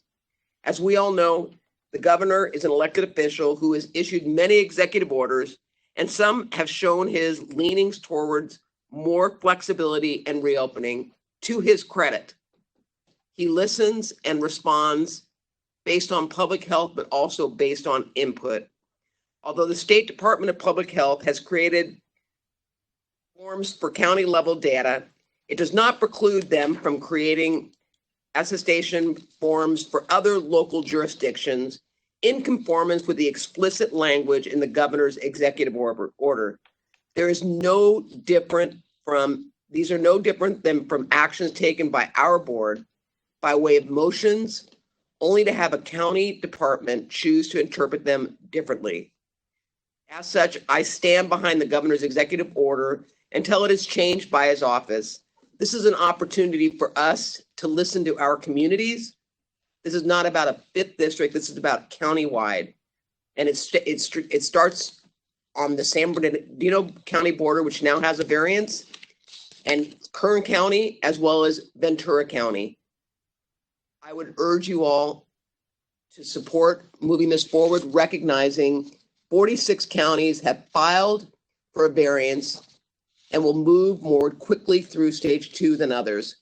I would hope that we as a board would recognize that we have we are so close to being provided that variance that we should leave all of our options open, recognizing the application still has to go through the county to the state. So with that, Supervisor Hahn. Thank you, Madam Chair. Yes, I joined you on this because I think what you just said, what resonated a lot with me was just hearing so much from our cities and our regions. I mean, I've actually reviewed myself, and my staff has, reopening plans for, folks on the Palos Verdes Peninsula, folks in the South Bay, Manhattan Beach. I mean, they've actually given us their reopening plans, and it's only so long that we can keep saying you can't do that, that's not how it works, it's only the county that can apply for a variance. And I think what this does is sort of allow them to petition the governor and see whether or not the governor agrees that a region or a city can move forward. I don't know how it works. This might make sense. This might not make sense. I was watching very closely the city of Pasadena, who has their own health department and who applied and got really rejected, I thought, soundly. And the message that came out of the state was only a county could apply for a variance. And yet I'm listening to you in your talking points this morning, thinking that the governor's orders actually allow for this. But I do know that you're exactly right. The governor does listen to us. Most recently, he allowed for our retail businesses to open under the same safety protocols that our big box retailers have been operating under since the beginning of this, because of a lot of input he got. So I just think if we can help our regions apply, I think that's a role that the county can take legally with our regions. And I also think that when we hit our target, we should also be ready to apply for a variance, because the fact that we haven't applied for it yet, again, leaves some of our cities questioning whether or not we've done everything we can to move forward in stage 2, particularly the limited in-room dining that I think a lot of our restaurants are hoping for. So with that, I support this motion, and I intend to vote yes on it. Thank you. Supervisor Kuehl. Thank you very much, Madam Chair. I have, as I've indicated to you, I deeply regret, but I cannot support this motion for several reasons. I think the main one really is that there is a real question in my mind, which I settle on the side of the state health officer, as to whether we can even really do this. They've told us time and again that we cannot apply on behalf of individual cities. We cannot fracture the county that way.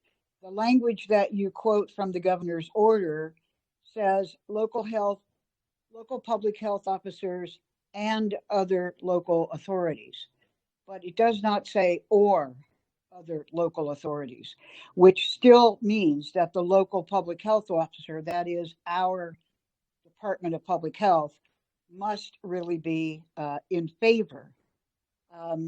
It creates, I think, an ungovernable patchwork quilt should we allow individual cities to apply, because it would not just be one kind of variance. They would want a variance for different kinds of businesses. They would have different health plans, but they would not be tasked with carrying them out or enforcing them. The motion requires our county health department to create these requests from each city and advocate with the state on behalf of them. But then if they are granted, it doesn't put any enforcement with the cities.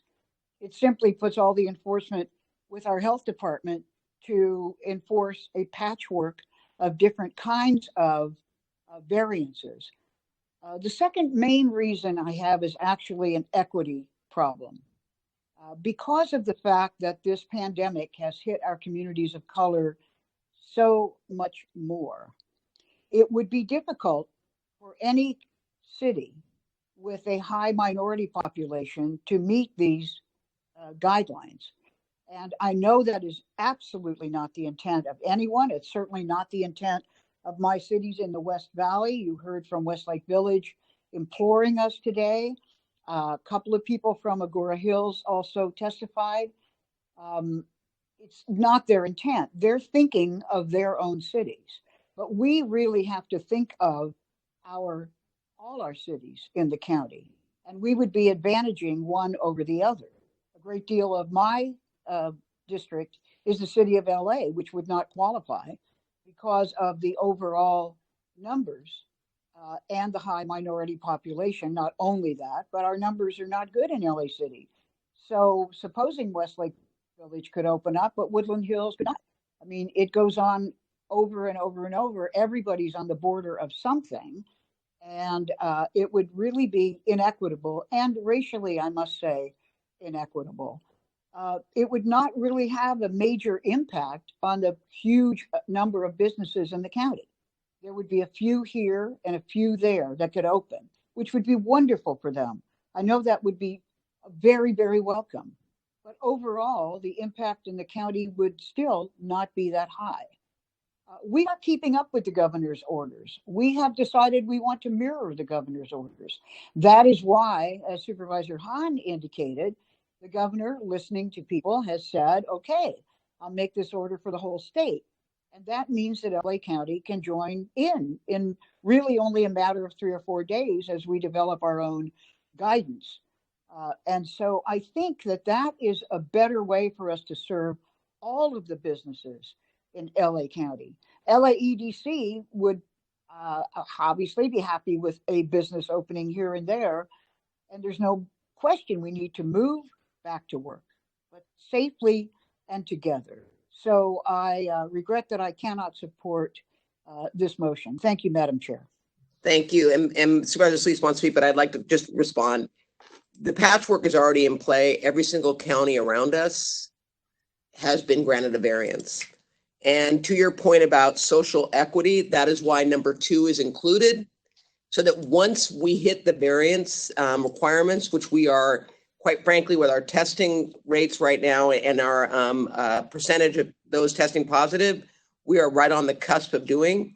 So that is addressed. And then I would say number 3, in response to what you just said, to close down the entire economy, when I cite through LAEDC that the individuals that have been impacted the greatest are those earning under $50,000. Many of those jobs are not just in the city of LA. Many of those jobs are in outlying areas. So I would say that in fact, social equity is not being fairly applied as it relates to those people that are in need of a job and actually want to get back to work. There's no question that I don't know what the governor's thinking was, but when you talk about the intent, there's clearly something going on when in the language, including in consultation with the Board of Supervisors and other local authorities, was, in my opinion, and we can agree to disagree on this, in order to keep us at the table as it relates to being able to do these type of variances and speak for cities like Long Beach and Pasadena, both of whom support this motion for that reason, because they have their own health officer, but under the public health interpretation of the state, they cannot apply for a variance. But I believe, and I think the county council agrees as well, that that the governor actually left it that open for us. And I would argue to my colleagues, if what Supervisor Kuehl is saying is true, then if the application does come through the board and is denied by the state still has the ultimate authority. The state still has the ultimate authority. We have to make that argument. But every county around us has reopened and is moving in a direction that, quite frankly, if we do not begin to listen to our constituency and listen to what is going on in this county, we're going to have more jobs lost because many businesses are not going to be able to reopen. So with that, Supervisor Solis. Madam Chair, and I want to thank you and Supervisor Hahn for bringing the motion before us, because I think it's an issue that has come up even within my own first district with some of our cities. And I know some of the cities there may not fully understand or appreciate that the number of cases of COVID continues to rise. And I don't know that I have to remind some of you, but just over this weekend, or I learned Friday, that in the city of Vernon, which has less than, 20,000 people living there or so, that 154 cases were found at one particular plant. The problem that I have is that the people that work there live in Southgate, Cudahy, and other surrounding Southeast cities where the number of COVID cases has skyrocketed. And I was perplexed a couple of months ago why the numbers were so high. Bell Gardens, 223. City of Bell, 259. City of Cudahy, which is very small, 168. Other parts of my district, City of El Monte, 426. Unincorporated East LA, 754. In places like unincorporated Castaic, 316. Unincorporated Florence Firestone, 500. And the list goes on, and I look at it and I have to think, well, yes, I agree that our community is suffering.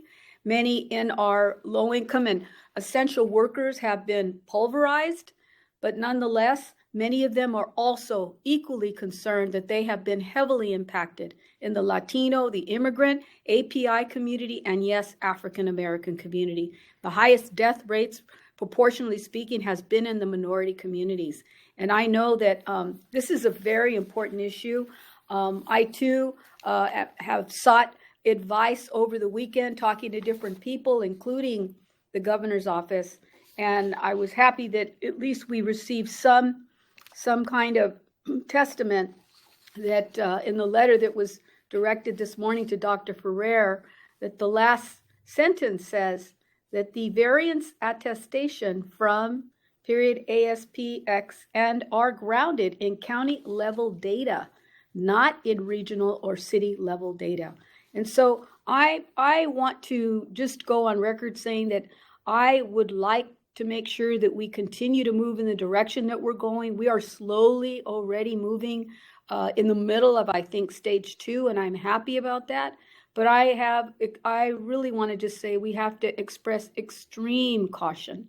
And that's how I feel at this time. And I apologize also, but I can't support this motion, fully respecting you and Supervisor Hahn, and knowing where you're coming from and hearing from your cities as well as some of mine, but knowing that we're in this together. So I would just like to be registered that I'm not in support of this motion. Thank you, Madam Chair.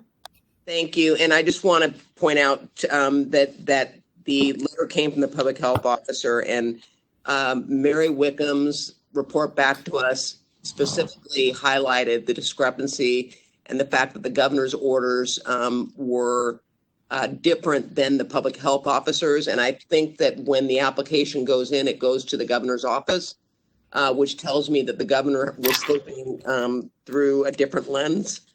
But, I understand your concerns. And I would like to understand on the Vernon and all, we get a press release this weekend, and in that press release, it points out that this began in March. So I guess my question to public health would be, to Supervisor Solis's point, tracing is just getting up and running. I guess I would wonder, since March to today, what exactly has public health done in terms of tracing regarding those individuals that are the most vulnerable because they're on the front line, and we knew there was an outbreak in Vernon.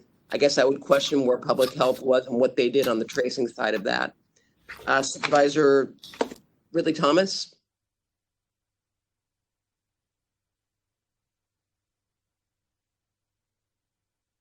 Supervisor Ridley Thomas, you wanted to say something? Yes, thank you very much, Madam Chair. I simply wanted to offer this perspective that this is obviously a very important issue as we speak. Things continue to evolve. Breaking news that the governor is moving towards stage 3 in terms of reopening, and so the environment is dynamic. Madam Chair, as I read the agenda for closed session, there are items, at least one item that directly impacts on this issue. Therefore, might be advisable for us to get the benefit of legal counsel pursuant to that closed session item before we seek to land on this issue, and we table it until such time that we've completed that discussion so that we don't end up moving in an inconsistent manner. If it's the will of the body, I would be so inclined to make that motion and then come forward with a recommendation or adoption of an item that would be more coherent. I do that with your permission, Madam Chair.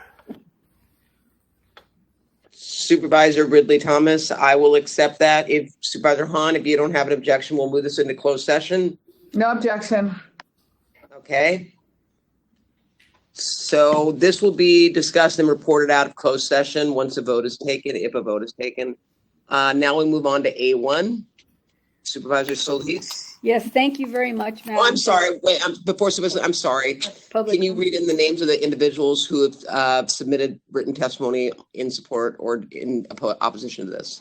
Madam Chair, the following individuals submitted comments under favor: Patrick J. Fury, Holly Schroeder, Dr. Genevieve Claverell, Ken Rukavina, Juan Garza, Tiffany Rao, Mary Campbell, Rachel Michelin, Callie Honig, Brad Jensen, Donna Duperon, Esta McIntyre, Karen K. Lewis, Rob D. Goose, Wanda Love, Danielle Borja, Ron Hass, Michael D. Toy, Hanny Fangery, Clara Krager, Ron F. Finley, Jack Miller, Charles Miller, Steve DiMarzio, Steve Hoffbauer, Donna O'Haller Lovick, Nicolette Stivol, Susan Champion, Lindsay McGriff, Danielle Jenkins, Bart Avery, the Coalition of Businesses and Organizations in Conejo Valley and Las Virgenes, Ron Heer, Richard Montgomery, Ryan Smoot, John Chrisshank, Marcel Rodarte, City of El Segundo City Council, Robert and Linda Enos, Greg Grammer, Nancy Starzik, Tim M. Kazuls, Judy Pickering, Douglas Sullivan,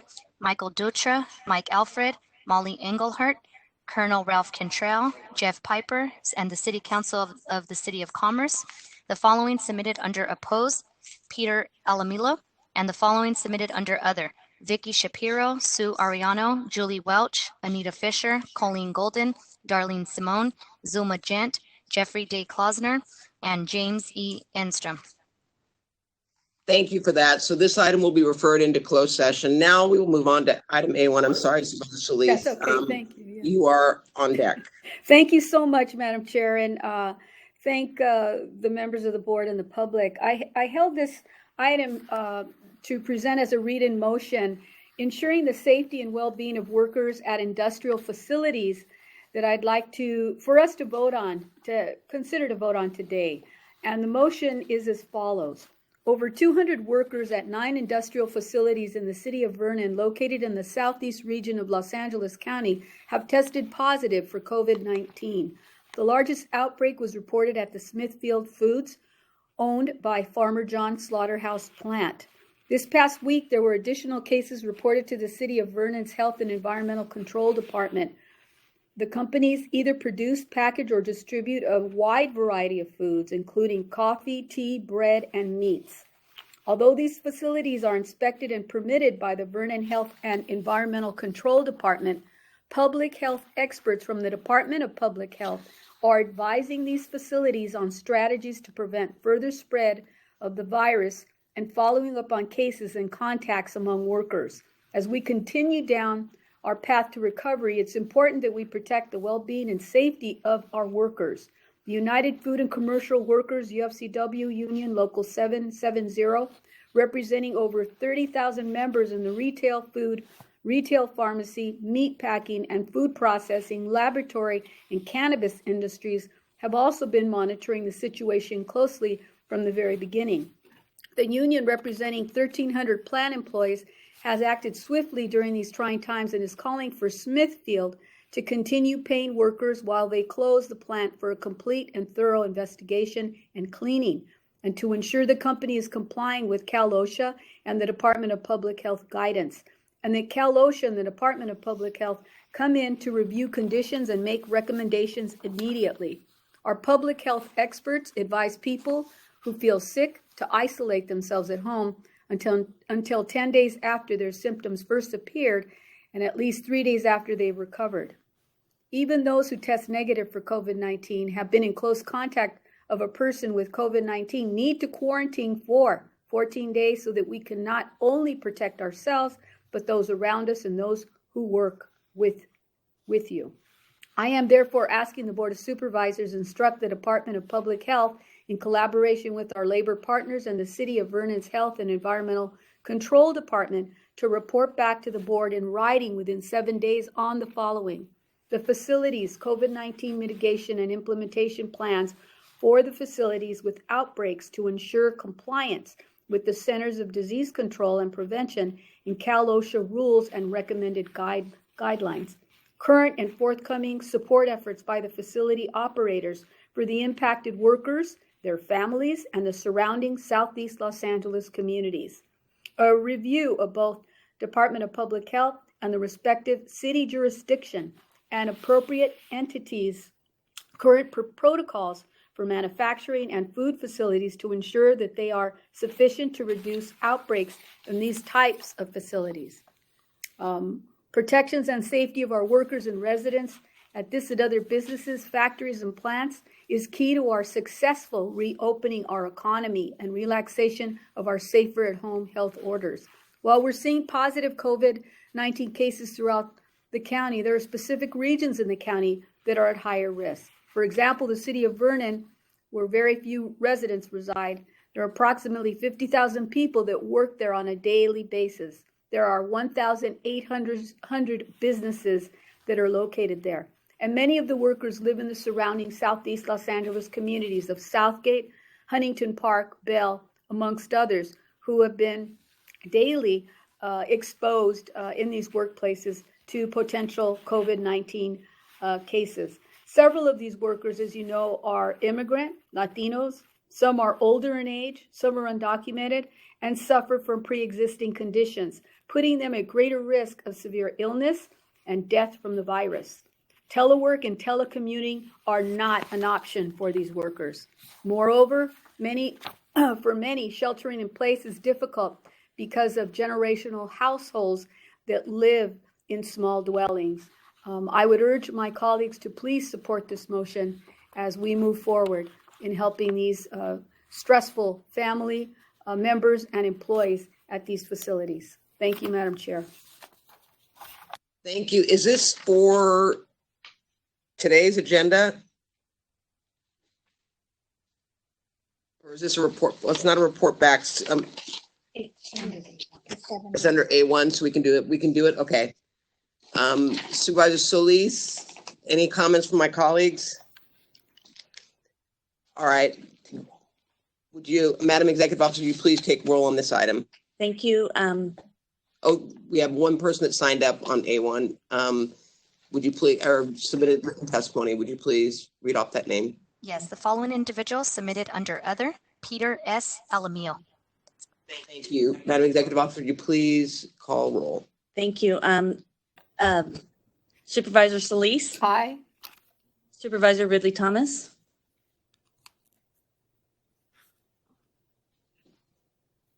Supervisor Kuehl? Aye. Supervisor Kuehl, aye. Supervisor Hahn? Aye. Supervisor Hahn, aye. Supervisor Barger? Aye. Item passes. Thank you. Thank you, Madam Chair. Thank you, Supervisor Solis. At this time, there are no specials by any of my colleagues. Therefore, we will go on to adjournments, beginning with Supervisorial District Number 3, Supervisor Kuehl. Thank you, Madam Chair. I apologize for the number of adjournments in the 3rd District, and I'm trying to find them on my phone because everything kind of went blank on the county phone today. So let me start with some, and if you could come back to me at the end when I find the rest, I would really, really appreciate it. So I move that when we adjourn today, we adjourn in memory of Charlotte Afriat, and I believe my colleague Mark Ridley Thomas wishes to join on this. Her calling was service, and after graduating with a degree in social work from Roosevelt College, she went to work as a social worker for Cook County in Chicago. After moving to Los Angeles, she enjoyed a career as an elementary school teacher and principal. After she retired, she worked full-time as the senior coordinator for the West Valley Jewish Community Center, working there well into her 80s. She's survived by her children, Bonnie, Steve, and I believe Steve Afriat, you all know, is one of our Commissioner of Civil Service, and Sari. And I move that when we adjourn today, we adjourn in memory of photographer Mary Lloyd Estrin, who died on April 26th. She was a tireless activist and advocate for human rights, economic equality, social justice, nuclear disarmament, and national peace and security issues. She was the board chair of Plowshares Fund, vice president of John M. Lloyd Foundation, and program director of human rights and economic justice at the General Service Foundation for almost 30 years. She was a trustee at Vassar College, board chair of the Wildwood School in Los Angeles, vice president of the board of the Tripod School for Deaf Children, and Capital Campaign chair and board member of Windward School. She also served as the chair of the Development Committee for Plowshares Fund, a member of the Pacific Council for International Policy, and Southern California Committee of Human Rights Watch. She was a professional photographer for 15 years. Her work was published in the 1979 book, To the Manor Born. Her photographs of Mikhail Baryshnikov, Pat Boone, Joan Didion, and others were published regularly in Rolling Stone and in the New York Times. Ms. Estrin's work was exhibited in galleries throughout the country. She's survived by her husband, Robert, her daughter, Zoe, and her sons, Jesse and Elliot. And I ask that when we adjourn today, we adjourn in memory of a wonderful comedic actor, Fred Willard, who died on May 15th. He was an improv comedy genius, most well known for his appearances in the satire writer-director Christopher Guest. He was launched into mainstream stardom with the 1996 film Waiting for Guffman, which became an instant comedy classic and earned him an American Comedy Award nomination and a Screen Actors Guild Award nomination. He was also featured in the really popular films Best in Show, A Mighty Wind, This Is Spinal Tap, Anchorman, The Legend of Ron Burgundy, and Wall-E, as well as TV series including Roseanne, Everybody Loves Raymond, and Modern Family, earning 4 Emmy nominations for his performances in the latter 2 series. I actually got to share a stage with Fred when he volunteered to MC one of the events about a decade ago, I guess, when we were raising money for Healthcare for All, a show which included Lily Tomlin and Paula Poundstone, and he was wonderful and really worked wonderfully with us. I really appreciate him. And I move that when we adjourn today, we adjourn in memory of Olga Alarcon, who died on April 9th. As a single mother raising her children in the San Fernando Valley, she worked as a cashier and was a proud member of the Retail Clerks Union. A community activist, she was an active participant in many social justice marches and political campaigns dating back to President Kennedy. She's survived by her children, Evelina, Cynthia, Sandra, and Senator Richard Alarcon, and a sister, Estela. And I move that when we adjourn today, we adjourn in memory of Dick Rosenzweig, executive and arts supporter who died on May 6th. He received the chairmanship of the Beverly Hills Centennial Celebration in 2014.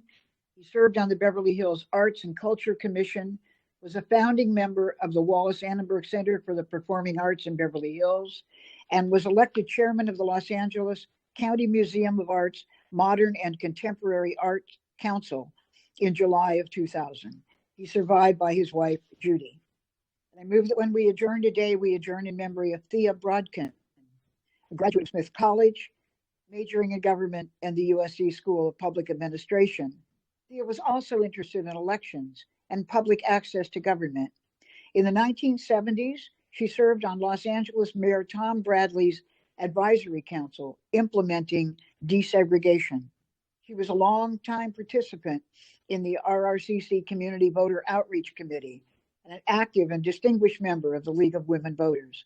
Between 2003 and 2012, she worked in our voter services section, responding to voter correspondence during and after elections. She's survived by her sisters, Dale, Linda, and Gloria, and her daughters, Karen and Amy. And I move that when we adjourn today, we adjourn in memory of real estate developer Jerry Snyder, who died on May 9th. He went into the construction business when he was only 19 years old, and by the age of 22, he was building over 2,000 homes a year. He established J.H. Snyder Company and became a major home builder in Southern California, later moving on to develop commercial properties, shifting with market demands from building offices to retail centers to multifamily structures. Snyder and his wife Joan made UCLA the beneficiary of much of their philanthropy, including a $3 million contribution to endow 3 faculty chairs at the Stein Eye Institute.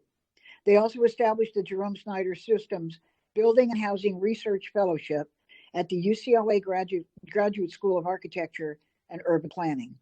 He's survived by his wife, Joan, and their 3 children, Wendy, William, and Lon.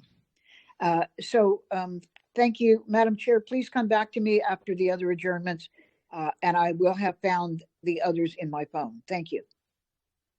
Thank you, Supervisor Hahn.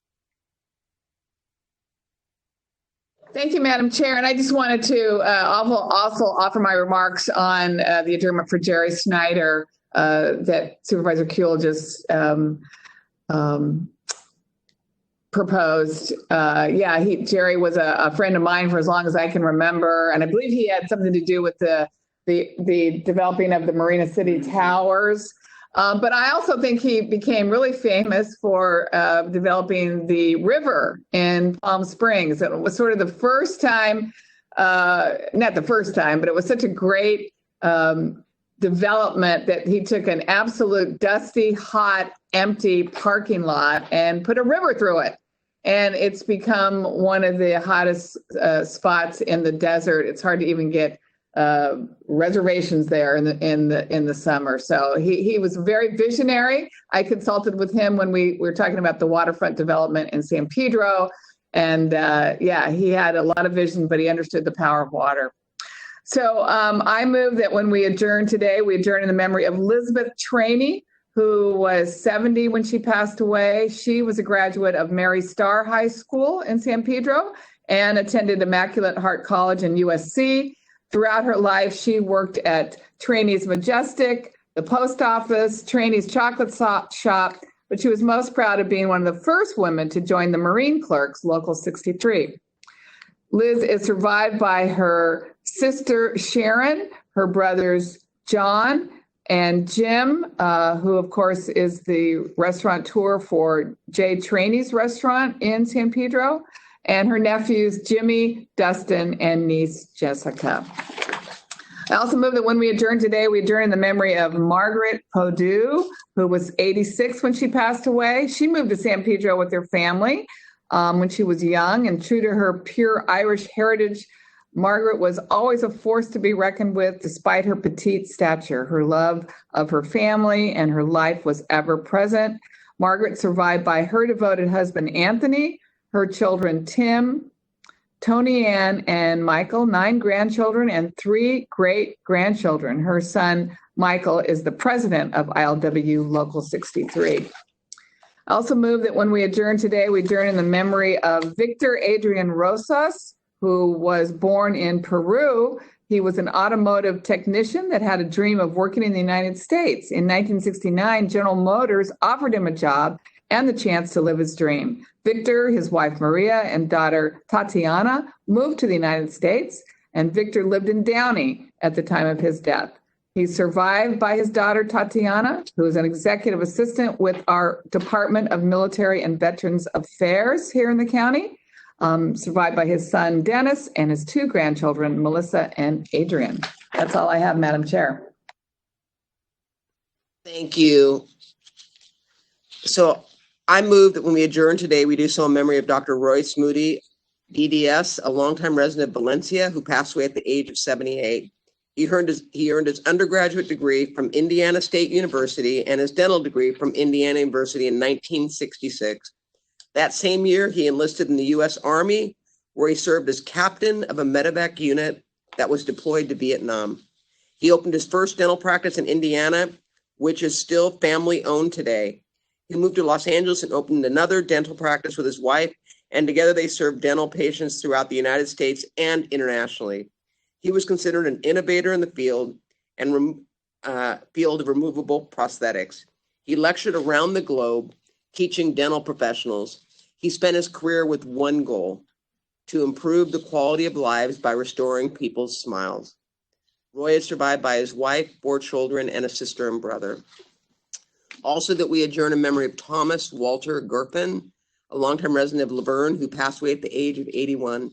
Tom enlisted in the U.S. Navy in 1962 and worked his way up until retiring as a naval commander from the active reserves. He subsequently went to teach at Citrus College full-time as a computer instructor. Tom was always a passionate supporter of veterans and funded 5 scholarships to help them. He served for 38 years as president of the Citrus Alumni and was honored with the Outstanding Alumni Achievement Award. Tom is survived by his brother Richard and nephews Brian and Nathan. Also, that we adjourn in memory of Richard Kaiser, a longtime resident of Santa Clarita who passed away at the age of 91. He attended college at UCLA and the University of Utah and received his bachelor's degree of business management. He served his country as a first lieutenant in the U.S. Air Force during the Korean War. After being discharged, he moved the family business, Kaiser Century Corporation, a recording vinyl manufacturing business, to the Santa Clarita Valley. His community contributions included being a founding member of the board of Henry Mayo Newhall Memorial Hospital and was also foundation chairman of the hospital, where he fundraised to initiate a program to develop an adult day health care center at the hospital. He was a member and president of the Santa Clarita Valley Boys and Girls Club, area chairman of the United Way of Santa Clarita, part district chairman of the Boy Scouts of America, and served as a trustee for 12 years on the Sulphur Springs School District Board. He and his wife were recipients of the Sulphur Springs School District PTA Founders Award, and he was Santa Clarita Valley Man of the Year in 1989. He qualified himself in track technique and volunteered as an assistant track coach while his youngest daughter ran track for Canyon High School. He was a devout member of the Church of Latter-day Saints, where he served as bishop, Sunday school teacher, area youth leader, and high councilman, and was a choir member. Dick is survived by his wife of 66 years, 9 children, and 2 sisters. And finally, I move that we adjourn, especially in light of yesterday being Memorial Day. I move that the Board of Supervisors adjourn in memory of the following individuals who have been identified as indigent veterans by the Los Angeles County Medical Examiner and were subsequently buried with dignity and honor at Riverside National Cemetery in the last month. Robert Douglas Allen, Air Force, 1961 to 65. Audie Milligan Aguirre, Navy, 1971 to 1975. Joseph R. Brisbane, Navy, 79 to 1979. Harvey Brown, Air Force, 1960 to 1963. Mark Sidney Brown, Army, 1980 to 1982. Samuel Coleman, Navy, 1966 to 1985. Jason Luke Conger, Army, 2006 to 2012. Jerome Thomas Davis, Army, 1965 to 1965. Ronald Gene Dearman, Army, 1965 to 1967. Larry Andrew Hardick, Air Force, 1961 to 1969. Stephen Carlton Hudson, Navy, 1968 to 1972. Antonio Maceo, Marine Corps, 1961 to 1964. Leroy Bogan McKeever, Air Force, 1955 to 59. Joseph Bohr, Coast Guard, 1979 to 1983. Daniel Rodriguez, Army, 1968 to 1971. Gerald Ransom Russell, Army, 1961 to 1963.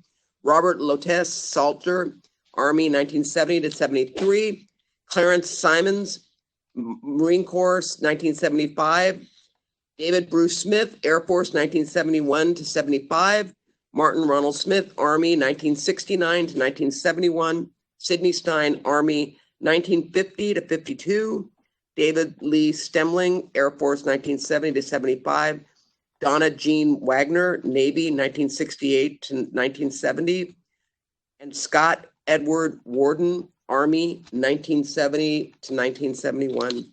May their contributions and sacrifices in service to our country never be forgotten. With that, Supervisor Solis. Yes, thank you, Madam Chair. I move that when we adjourn today, we adjourn in memory of Jose Blas Sanchez Gonzalez. Mr. Jose Blas Sanchez Gonzalez was born on March 24th, 1939 in Jalisco, Mexico, and passed away on Thursday, May 21st of 2020 at the age of 81. Mr. Gonzalez migrated to Los Angeles in 1958 and lived in Boyle Heights, Montebello, Whittier for over 60 years. He was a member of the club Ujalica, Jalisco for nearly 10 years. He also served as club president. Mr. Gonzalez will be forever remembered as a loving, devoted husband, brother, father, grandfather, and friend. He displayed extraordinary kindness and patience towards all who knew him and provided guidance to migrants from his home state. He was well-respected, small business owner and trusted mechanic at 2 Unocal 76 gas stations, first in Boyle Heights and later in Monterey Park. He supported his children, enabling them to reach their dreams, to earn college and advanced degrees, and launch successful careers in law, education, and civic engagement. One of his greatest joys in life was attending his 7 grandchildren's activities and telling them stories. He is survived by his wife of 53 years, Maria Elena Sanchez, his children, Jose F. Sanchez, Marisela Sanchez Robles, Luis A. Sanchez, and their spouses, 7 grandchildren, and 7 siblings, and many loving family and friends. May he rest in peace. And I move today that we adjourn in memory of Reynaldo Chacon. Reynaldo Chacon was also known as El Rey to his family, and Don Rey to his friends and colleagues. He was a longtime resident in the 1st District, born in 1931, and passed away on April 13, 2020, at the age of 88. Mr. Chacon embarked on the American dream in the early 50s when he left Mexico and entered the U.S. with a student visa. Completely enthralled by downtown Los Angeles, especially the arts and fashion district, he attended Los Angeles Trade Tech Community College, studying interior design by day, and took English classes at Theodore Roosevelt High School in Boyle Heights at night, where he met and soon married Josefina Navarro. His first job was in the Los Angeles Garment District in a drapery manufacturing company, where he learned the drapery business. Mr. Chacon quickly learned the business, moved up the ranks, assembling drapery rods, sewing, installation, and the sales department. By the mid-50s, his entrepreneurial spirit led him to open his own drapery manufacturing company, named Reynolds Interior Design, in the Garment District. Reynaldo and Josefina Chacon had 5 children: Reynaldo Jr., Carlos, Sylvia, Marcus, and Martha. Mr. Chacon's business ventures had their highs and lows, but he never lost his entrepreneurial spirit. He remained self-employed his entire life and did not believe in retirement. He worked into his late 70s. 3 adult children, 18 grandchildren, 17 great-grandchildren, and 3 great-great-grandchildren survive him. May he rest in peace. And finally, Madam Chair, I move that when we adjourn today, we adjourn in memory of Sebastian Falcon. Sebastian was a 10-year-old boy who was tragically shot and killed last weekend in the city of La Puente by a gunman. His uncle describes Sebastian as a bright, loving boy with lots of energy who loved dogs and his family. It was a senseless crime, and my heart goes out to his family and community. May he rest in peace. Thank you, Madam Chair. That concludes my adjournment. Thank you, Supervisor Ridley Thomas. Adjournments? Madam Chair, I'd ask that when we adjourn today, we adjourn in memory of Lawrence, otherwise known as Larry Aubrey. Born October 5, 1933 in New Orleans, Louisiana. He often referred to it as Bigfoot country when we talked. And he passed on May 16th in Inglewood, California at the age of 86. He relocated to Los Angeles with his parents and graduated from Fremont High School in 1950. After high school, Mr. Arbery served in the Air Force before attending UCLA, where he earned his bachelor's degree in psychology. He later attended graduate school at USC and studied in the field of public administration. His commitment to public service began when he joined the Los Angeles County Probation Department as a probation officer. And then in 1967, Larry Arbery was appointed to the county's Human Relations Commission and served for 34 years as a senior human relations consultant. As a columnist, he wrote for the Los Angeles Sentinel newspaper for 33 years. Mr. Arbery spent decades advocating for political, racial, and social justice issues related to education, employment, housing, and police accountability through his column, Urban Perspectives, and became known as one of the leading lights, a warrior for justice, and an unrepentant advocate for reconciliation among respective groups. Therefore, he was committed to multicultural unity and certainly represented for the community from which he came as well. Mr. Arbery was a founder and collaborated with numerous organizations, including the Black Latino Roundtable, the Black Korean Alliance, Advocates for Black Strategic Alternatives, the Black Community Clergy and Labor Alliance, the Urban League, the Southern Christian Leadership Conference, where I met him in the early to mid-'70s. He served on the board of Inglewood Unified School District 2 terms and was vice president for the A. Philip Randolph Institute and the NAACP Los Angeles chapter.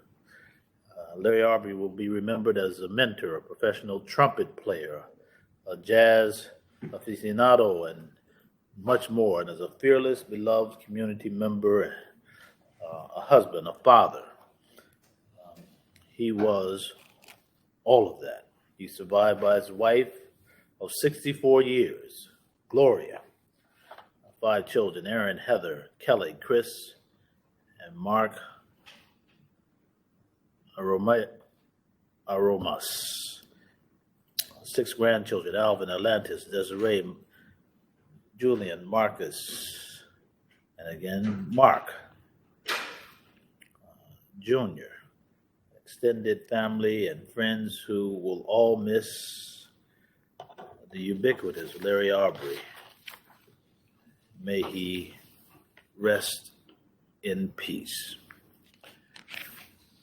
And then, Madam Chair, I'd ask that we adjourn in memory of Carol Ann Bell Baines, born August 8, 1956, in Fort Worth, Texas, and passed on May the 8th in Henderson, Nevada, at the age of 63. She relocated to Los Angeles with her family in 1959 and graduated from Elaine Leroy Locke High School in 1974. She was a self-employed person and also served as a crossing guard. She enjoyed interior design, gardening, cooking, and baking. She will be remembered for her infectious smile and deep love for her grandchildren. Ms. Bell Baines is survived by her husband, Marion Baines, the first, and the daughter, Tashara Bahadas, and she was a former assistant deputy of communications in my office and currently works for the Department of Public Health.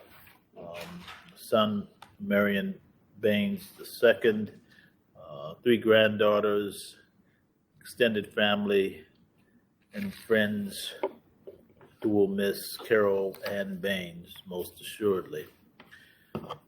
Madam Chair, the name of Dr. Sandra Black Walker I submit for consideration today as we adjourn. Born in 1950 in Shreveport, Louisiana, and passed on May the 6th at age 70 after a long battle with cancer. She relocated to Compton California. After graduating from Compton High School, she attended the University of California, Santa Barbara, where she received her bachelor's degree with honors in history. She returned to Southern California and worked in the library at California State University, Dominguez Hills, before enrolling at UCLA for her elementary teaching credentials. She found employment as a teacher with the Charles Drew Head Start program and was later promoted to the position of Child Development Supervisor. Her long career with with the Inglewood Unified School District began in 1977 when she started working at Clyde Woodworth Elementary School as a classroom teacher. And over the next 33 years, Dr. Walker served the school district and its students in various capacities, such as reading specialist, program coordinator, assistant principal, director, and as an assistant superintendent. She practiced what she preached and continued her own education and received her master's degree in education from CSU Dominguez Hills in 1978. She is married. She was married to Jewett Walker, and that happened in 1997. And in 2013, she was called to ministry and has served as a Sunday school superintendent before she was ordained in 2019. She's a member of the True Vine Baptist Church, where she served the congregation as an associate minister, deacon, and a Sunday school teacher. Dr. Walker will be remembered for her strong faith, her passion for her continued education, and her dedication to the youth in the Inglewood Unified School District. She is survived by her husband of 23 years, Reverend Jewett L. Walker, 3 children, 6 grandchildren, a host of nephews and nieces, and many people who loved her, who celebrate her life and her homegoing. May Dr. Sandra Black Walker rest in peace.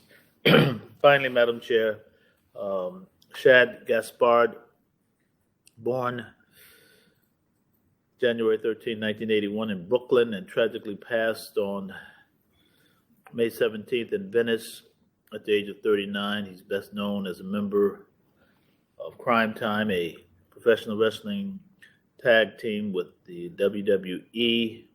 Mr. Gaspard began studying boxing and martial arts as a young child and rose to the level of prize fighter in his teens. After graduating from high school, he attended George Perimeter College, where he played basketball. And before joining the WWE in 2004, he worked as a celebrity bodyguard. In 2006, he was recruited to form the wrestling tag team, Crime Time.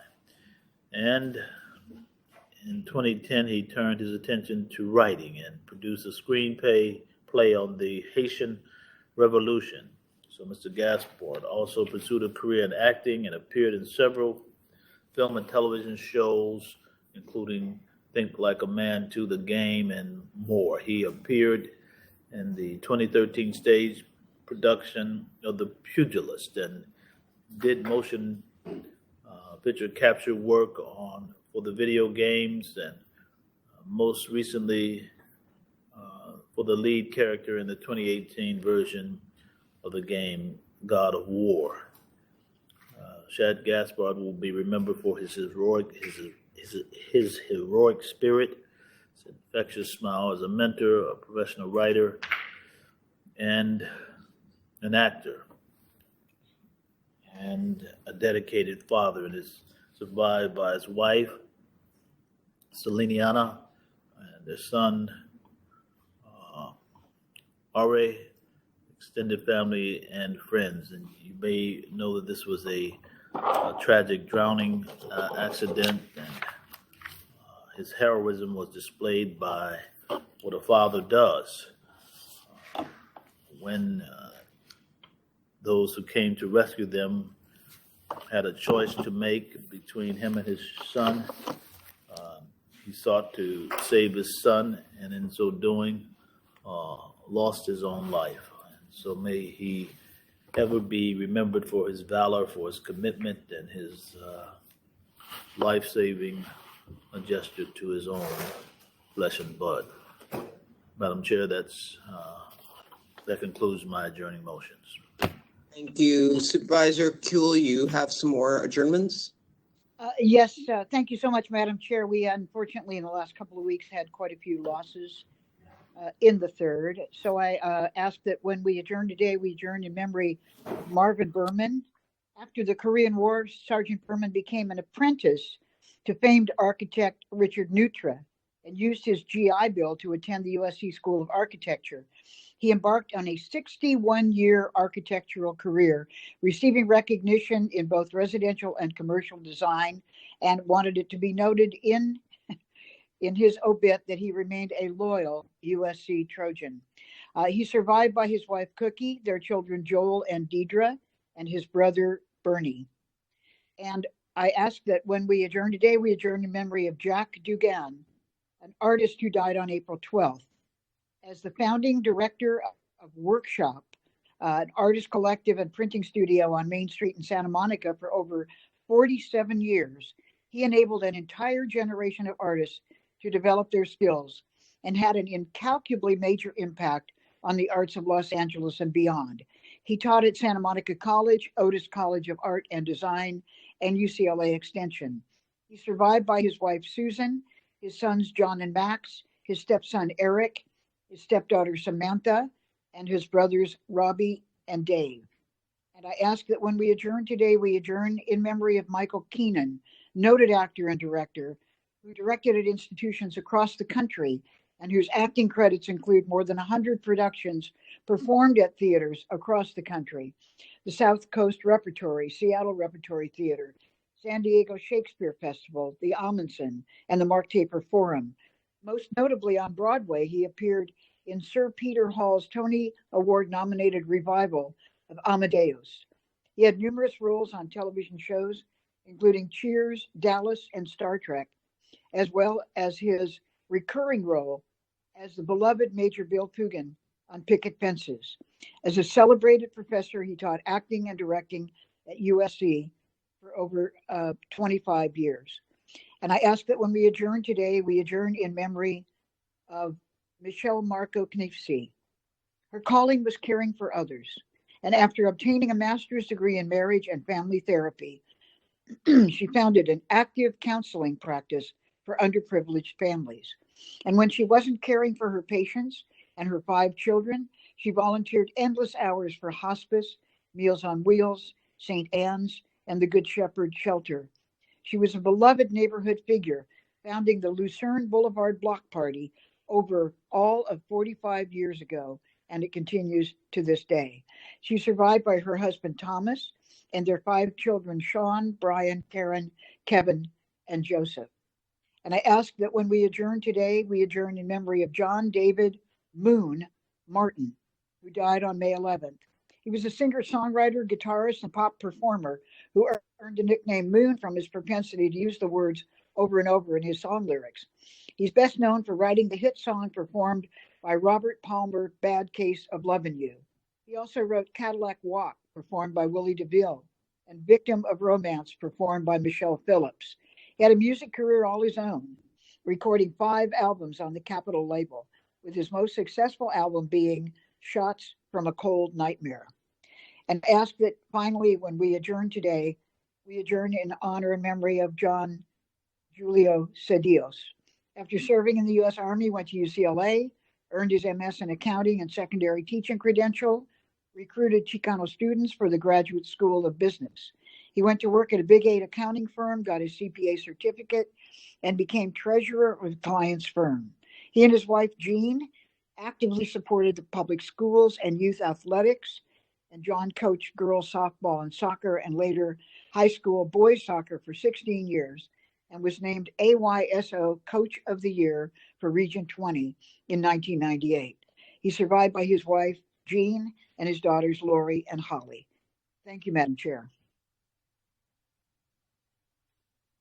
Okay, with that, that is all of our adjournments. Thank you.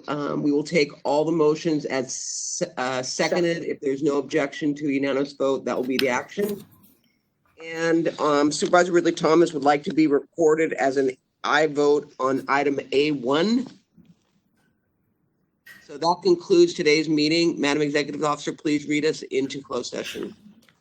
In accordance with Run Act requirements, notice is hereby given that the Board of Supervisors will convene in closed session to discuss item CS1, conference with legal counsel regarding anticipated litigation, item CS2, department head performance evaluation, item CS3, conference with labor negotiator Sachi Ahamai and designated staff, and item CS4, conference with legal counsel regarding existing litigation as indicated on the posted and supplemental agenda. Thank you. We will now go into closed session.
So are we back on now? Yeah, you are. Oh my God. I'll tell them.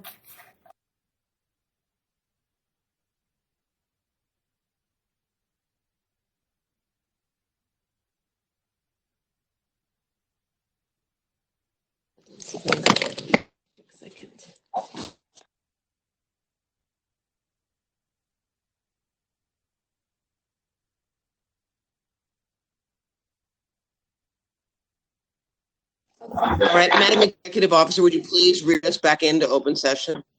Before I read you in, let me take roll call to see who's on the line. Supervisor Solis? Here. Supervisor Solis here. Supervisor Ridley Thomas? Here. Supervisor Kuehl? Here. Supervisor Hahn? Here. Supervisor Barger? Here. The following is a report of action taken in closed session on May 26, 2020. The board took action on item CS1 and item 39B as amended. The county officer order is aligned with the state executive orders and the state health officer orders that support the phase reopening unless the county orders otherwise, and instructs public health to issue a variance tomorrow on behalf of the county of Los Angeles. CS2 and CS3, no reportable action was taken. CS4, the board authorized county council to reach out to the city of Los Angeles to make a formal request for mediation from Judge Carter. So with that, Madam Chair, yes. I believe it was a variance application. Variance application. In other words, we're not issuing a variance. We must make a variance application. Point of clarification, the county will submit an application for a variance or a variance application. I think that's what we just, what Yes. we actually said yes to. Yes. All right, so with that, the next regularly scheduled meeting of the Board of Supervisors will be held remotely on June 9th, 2020. We are adjourned. Thank you. Bye.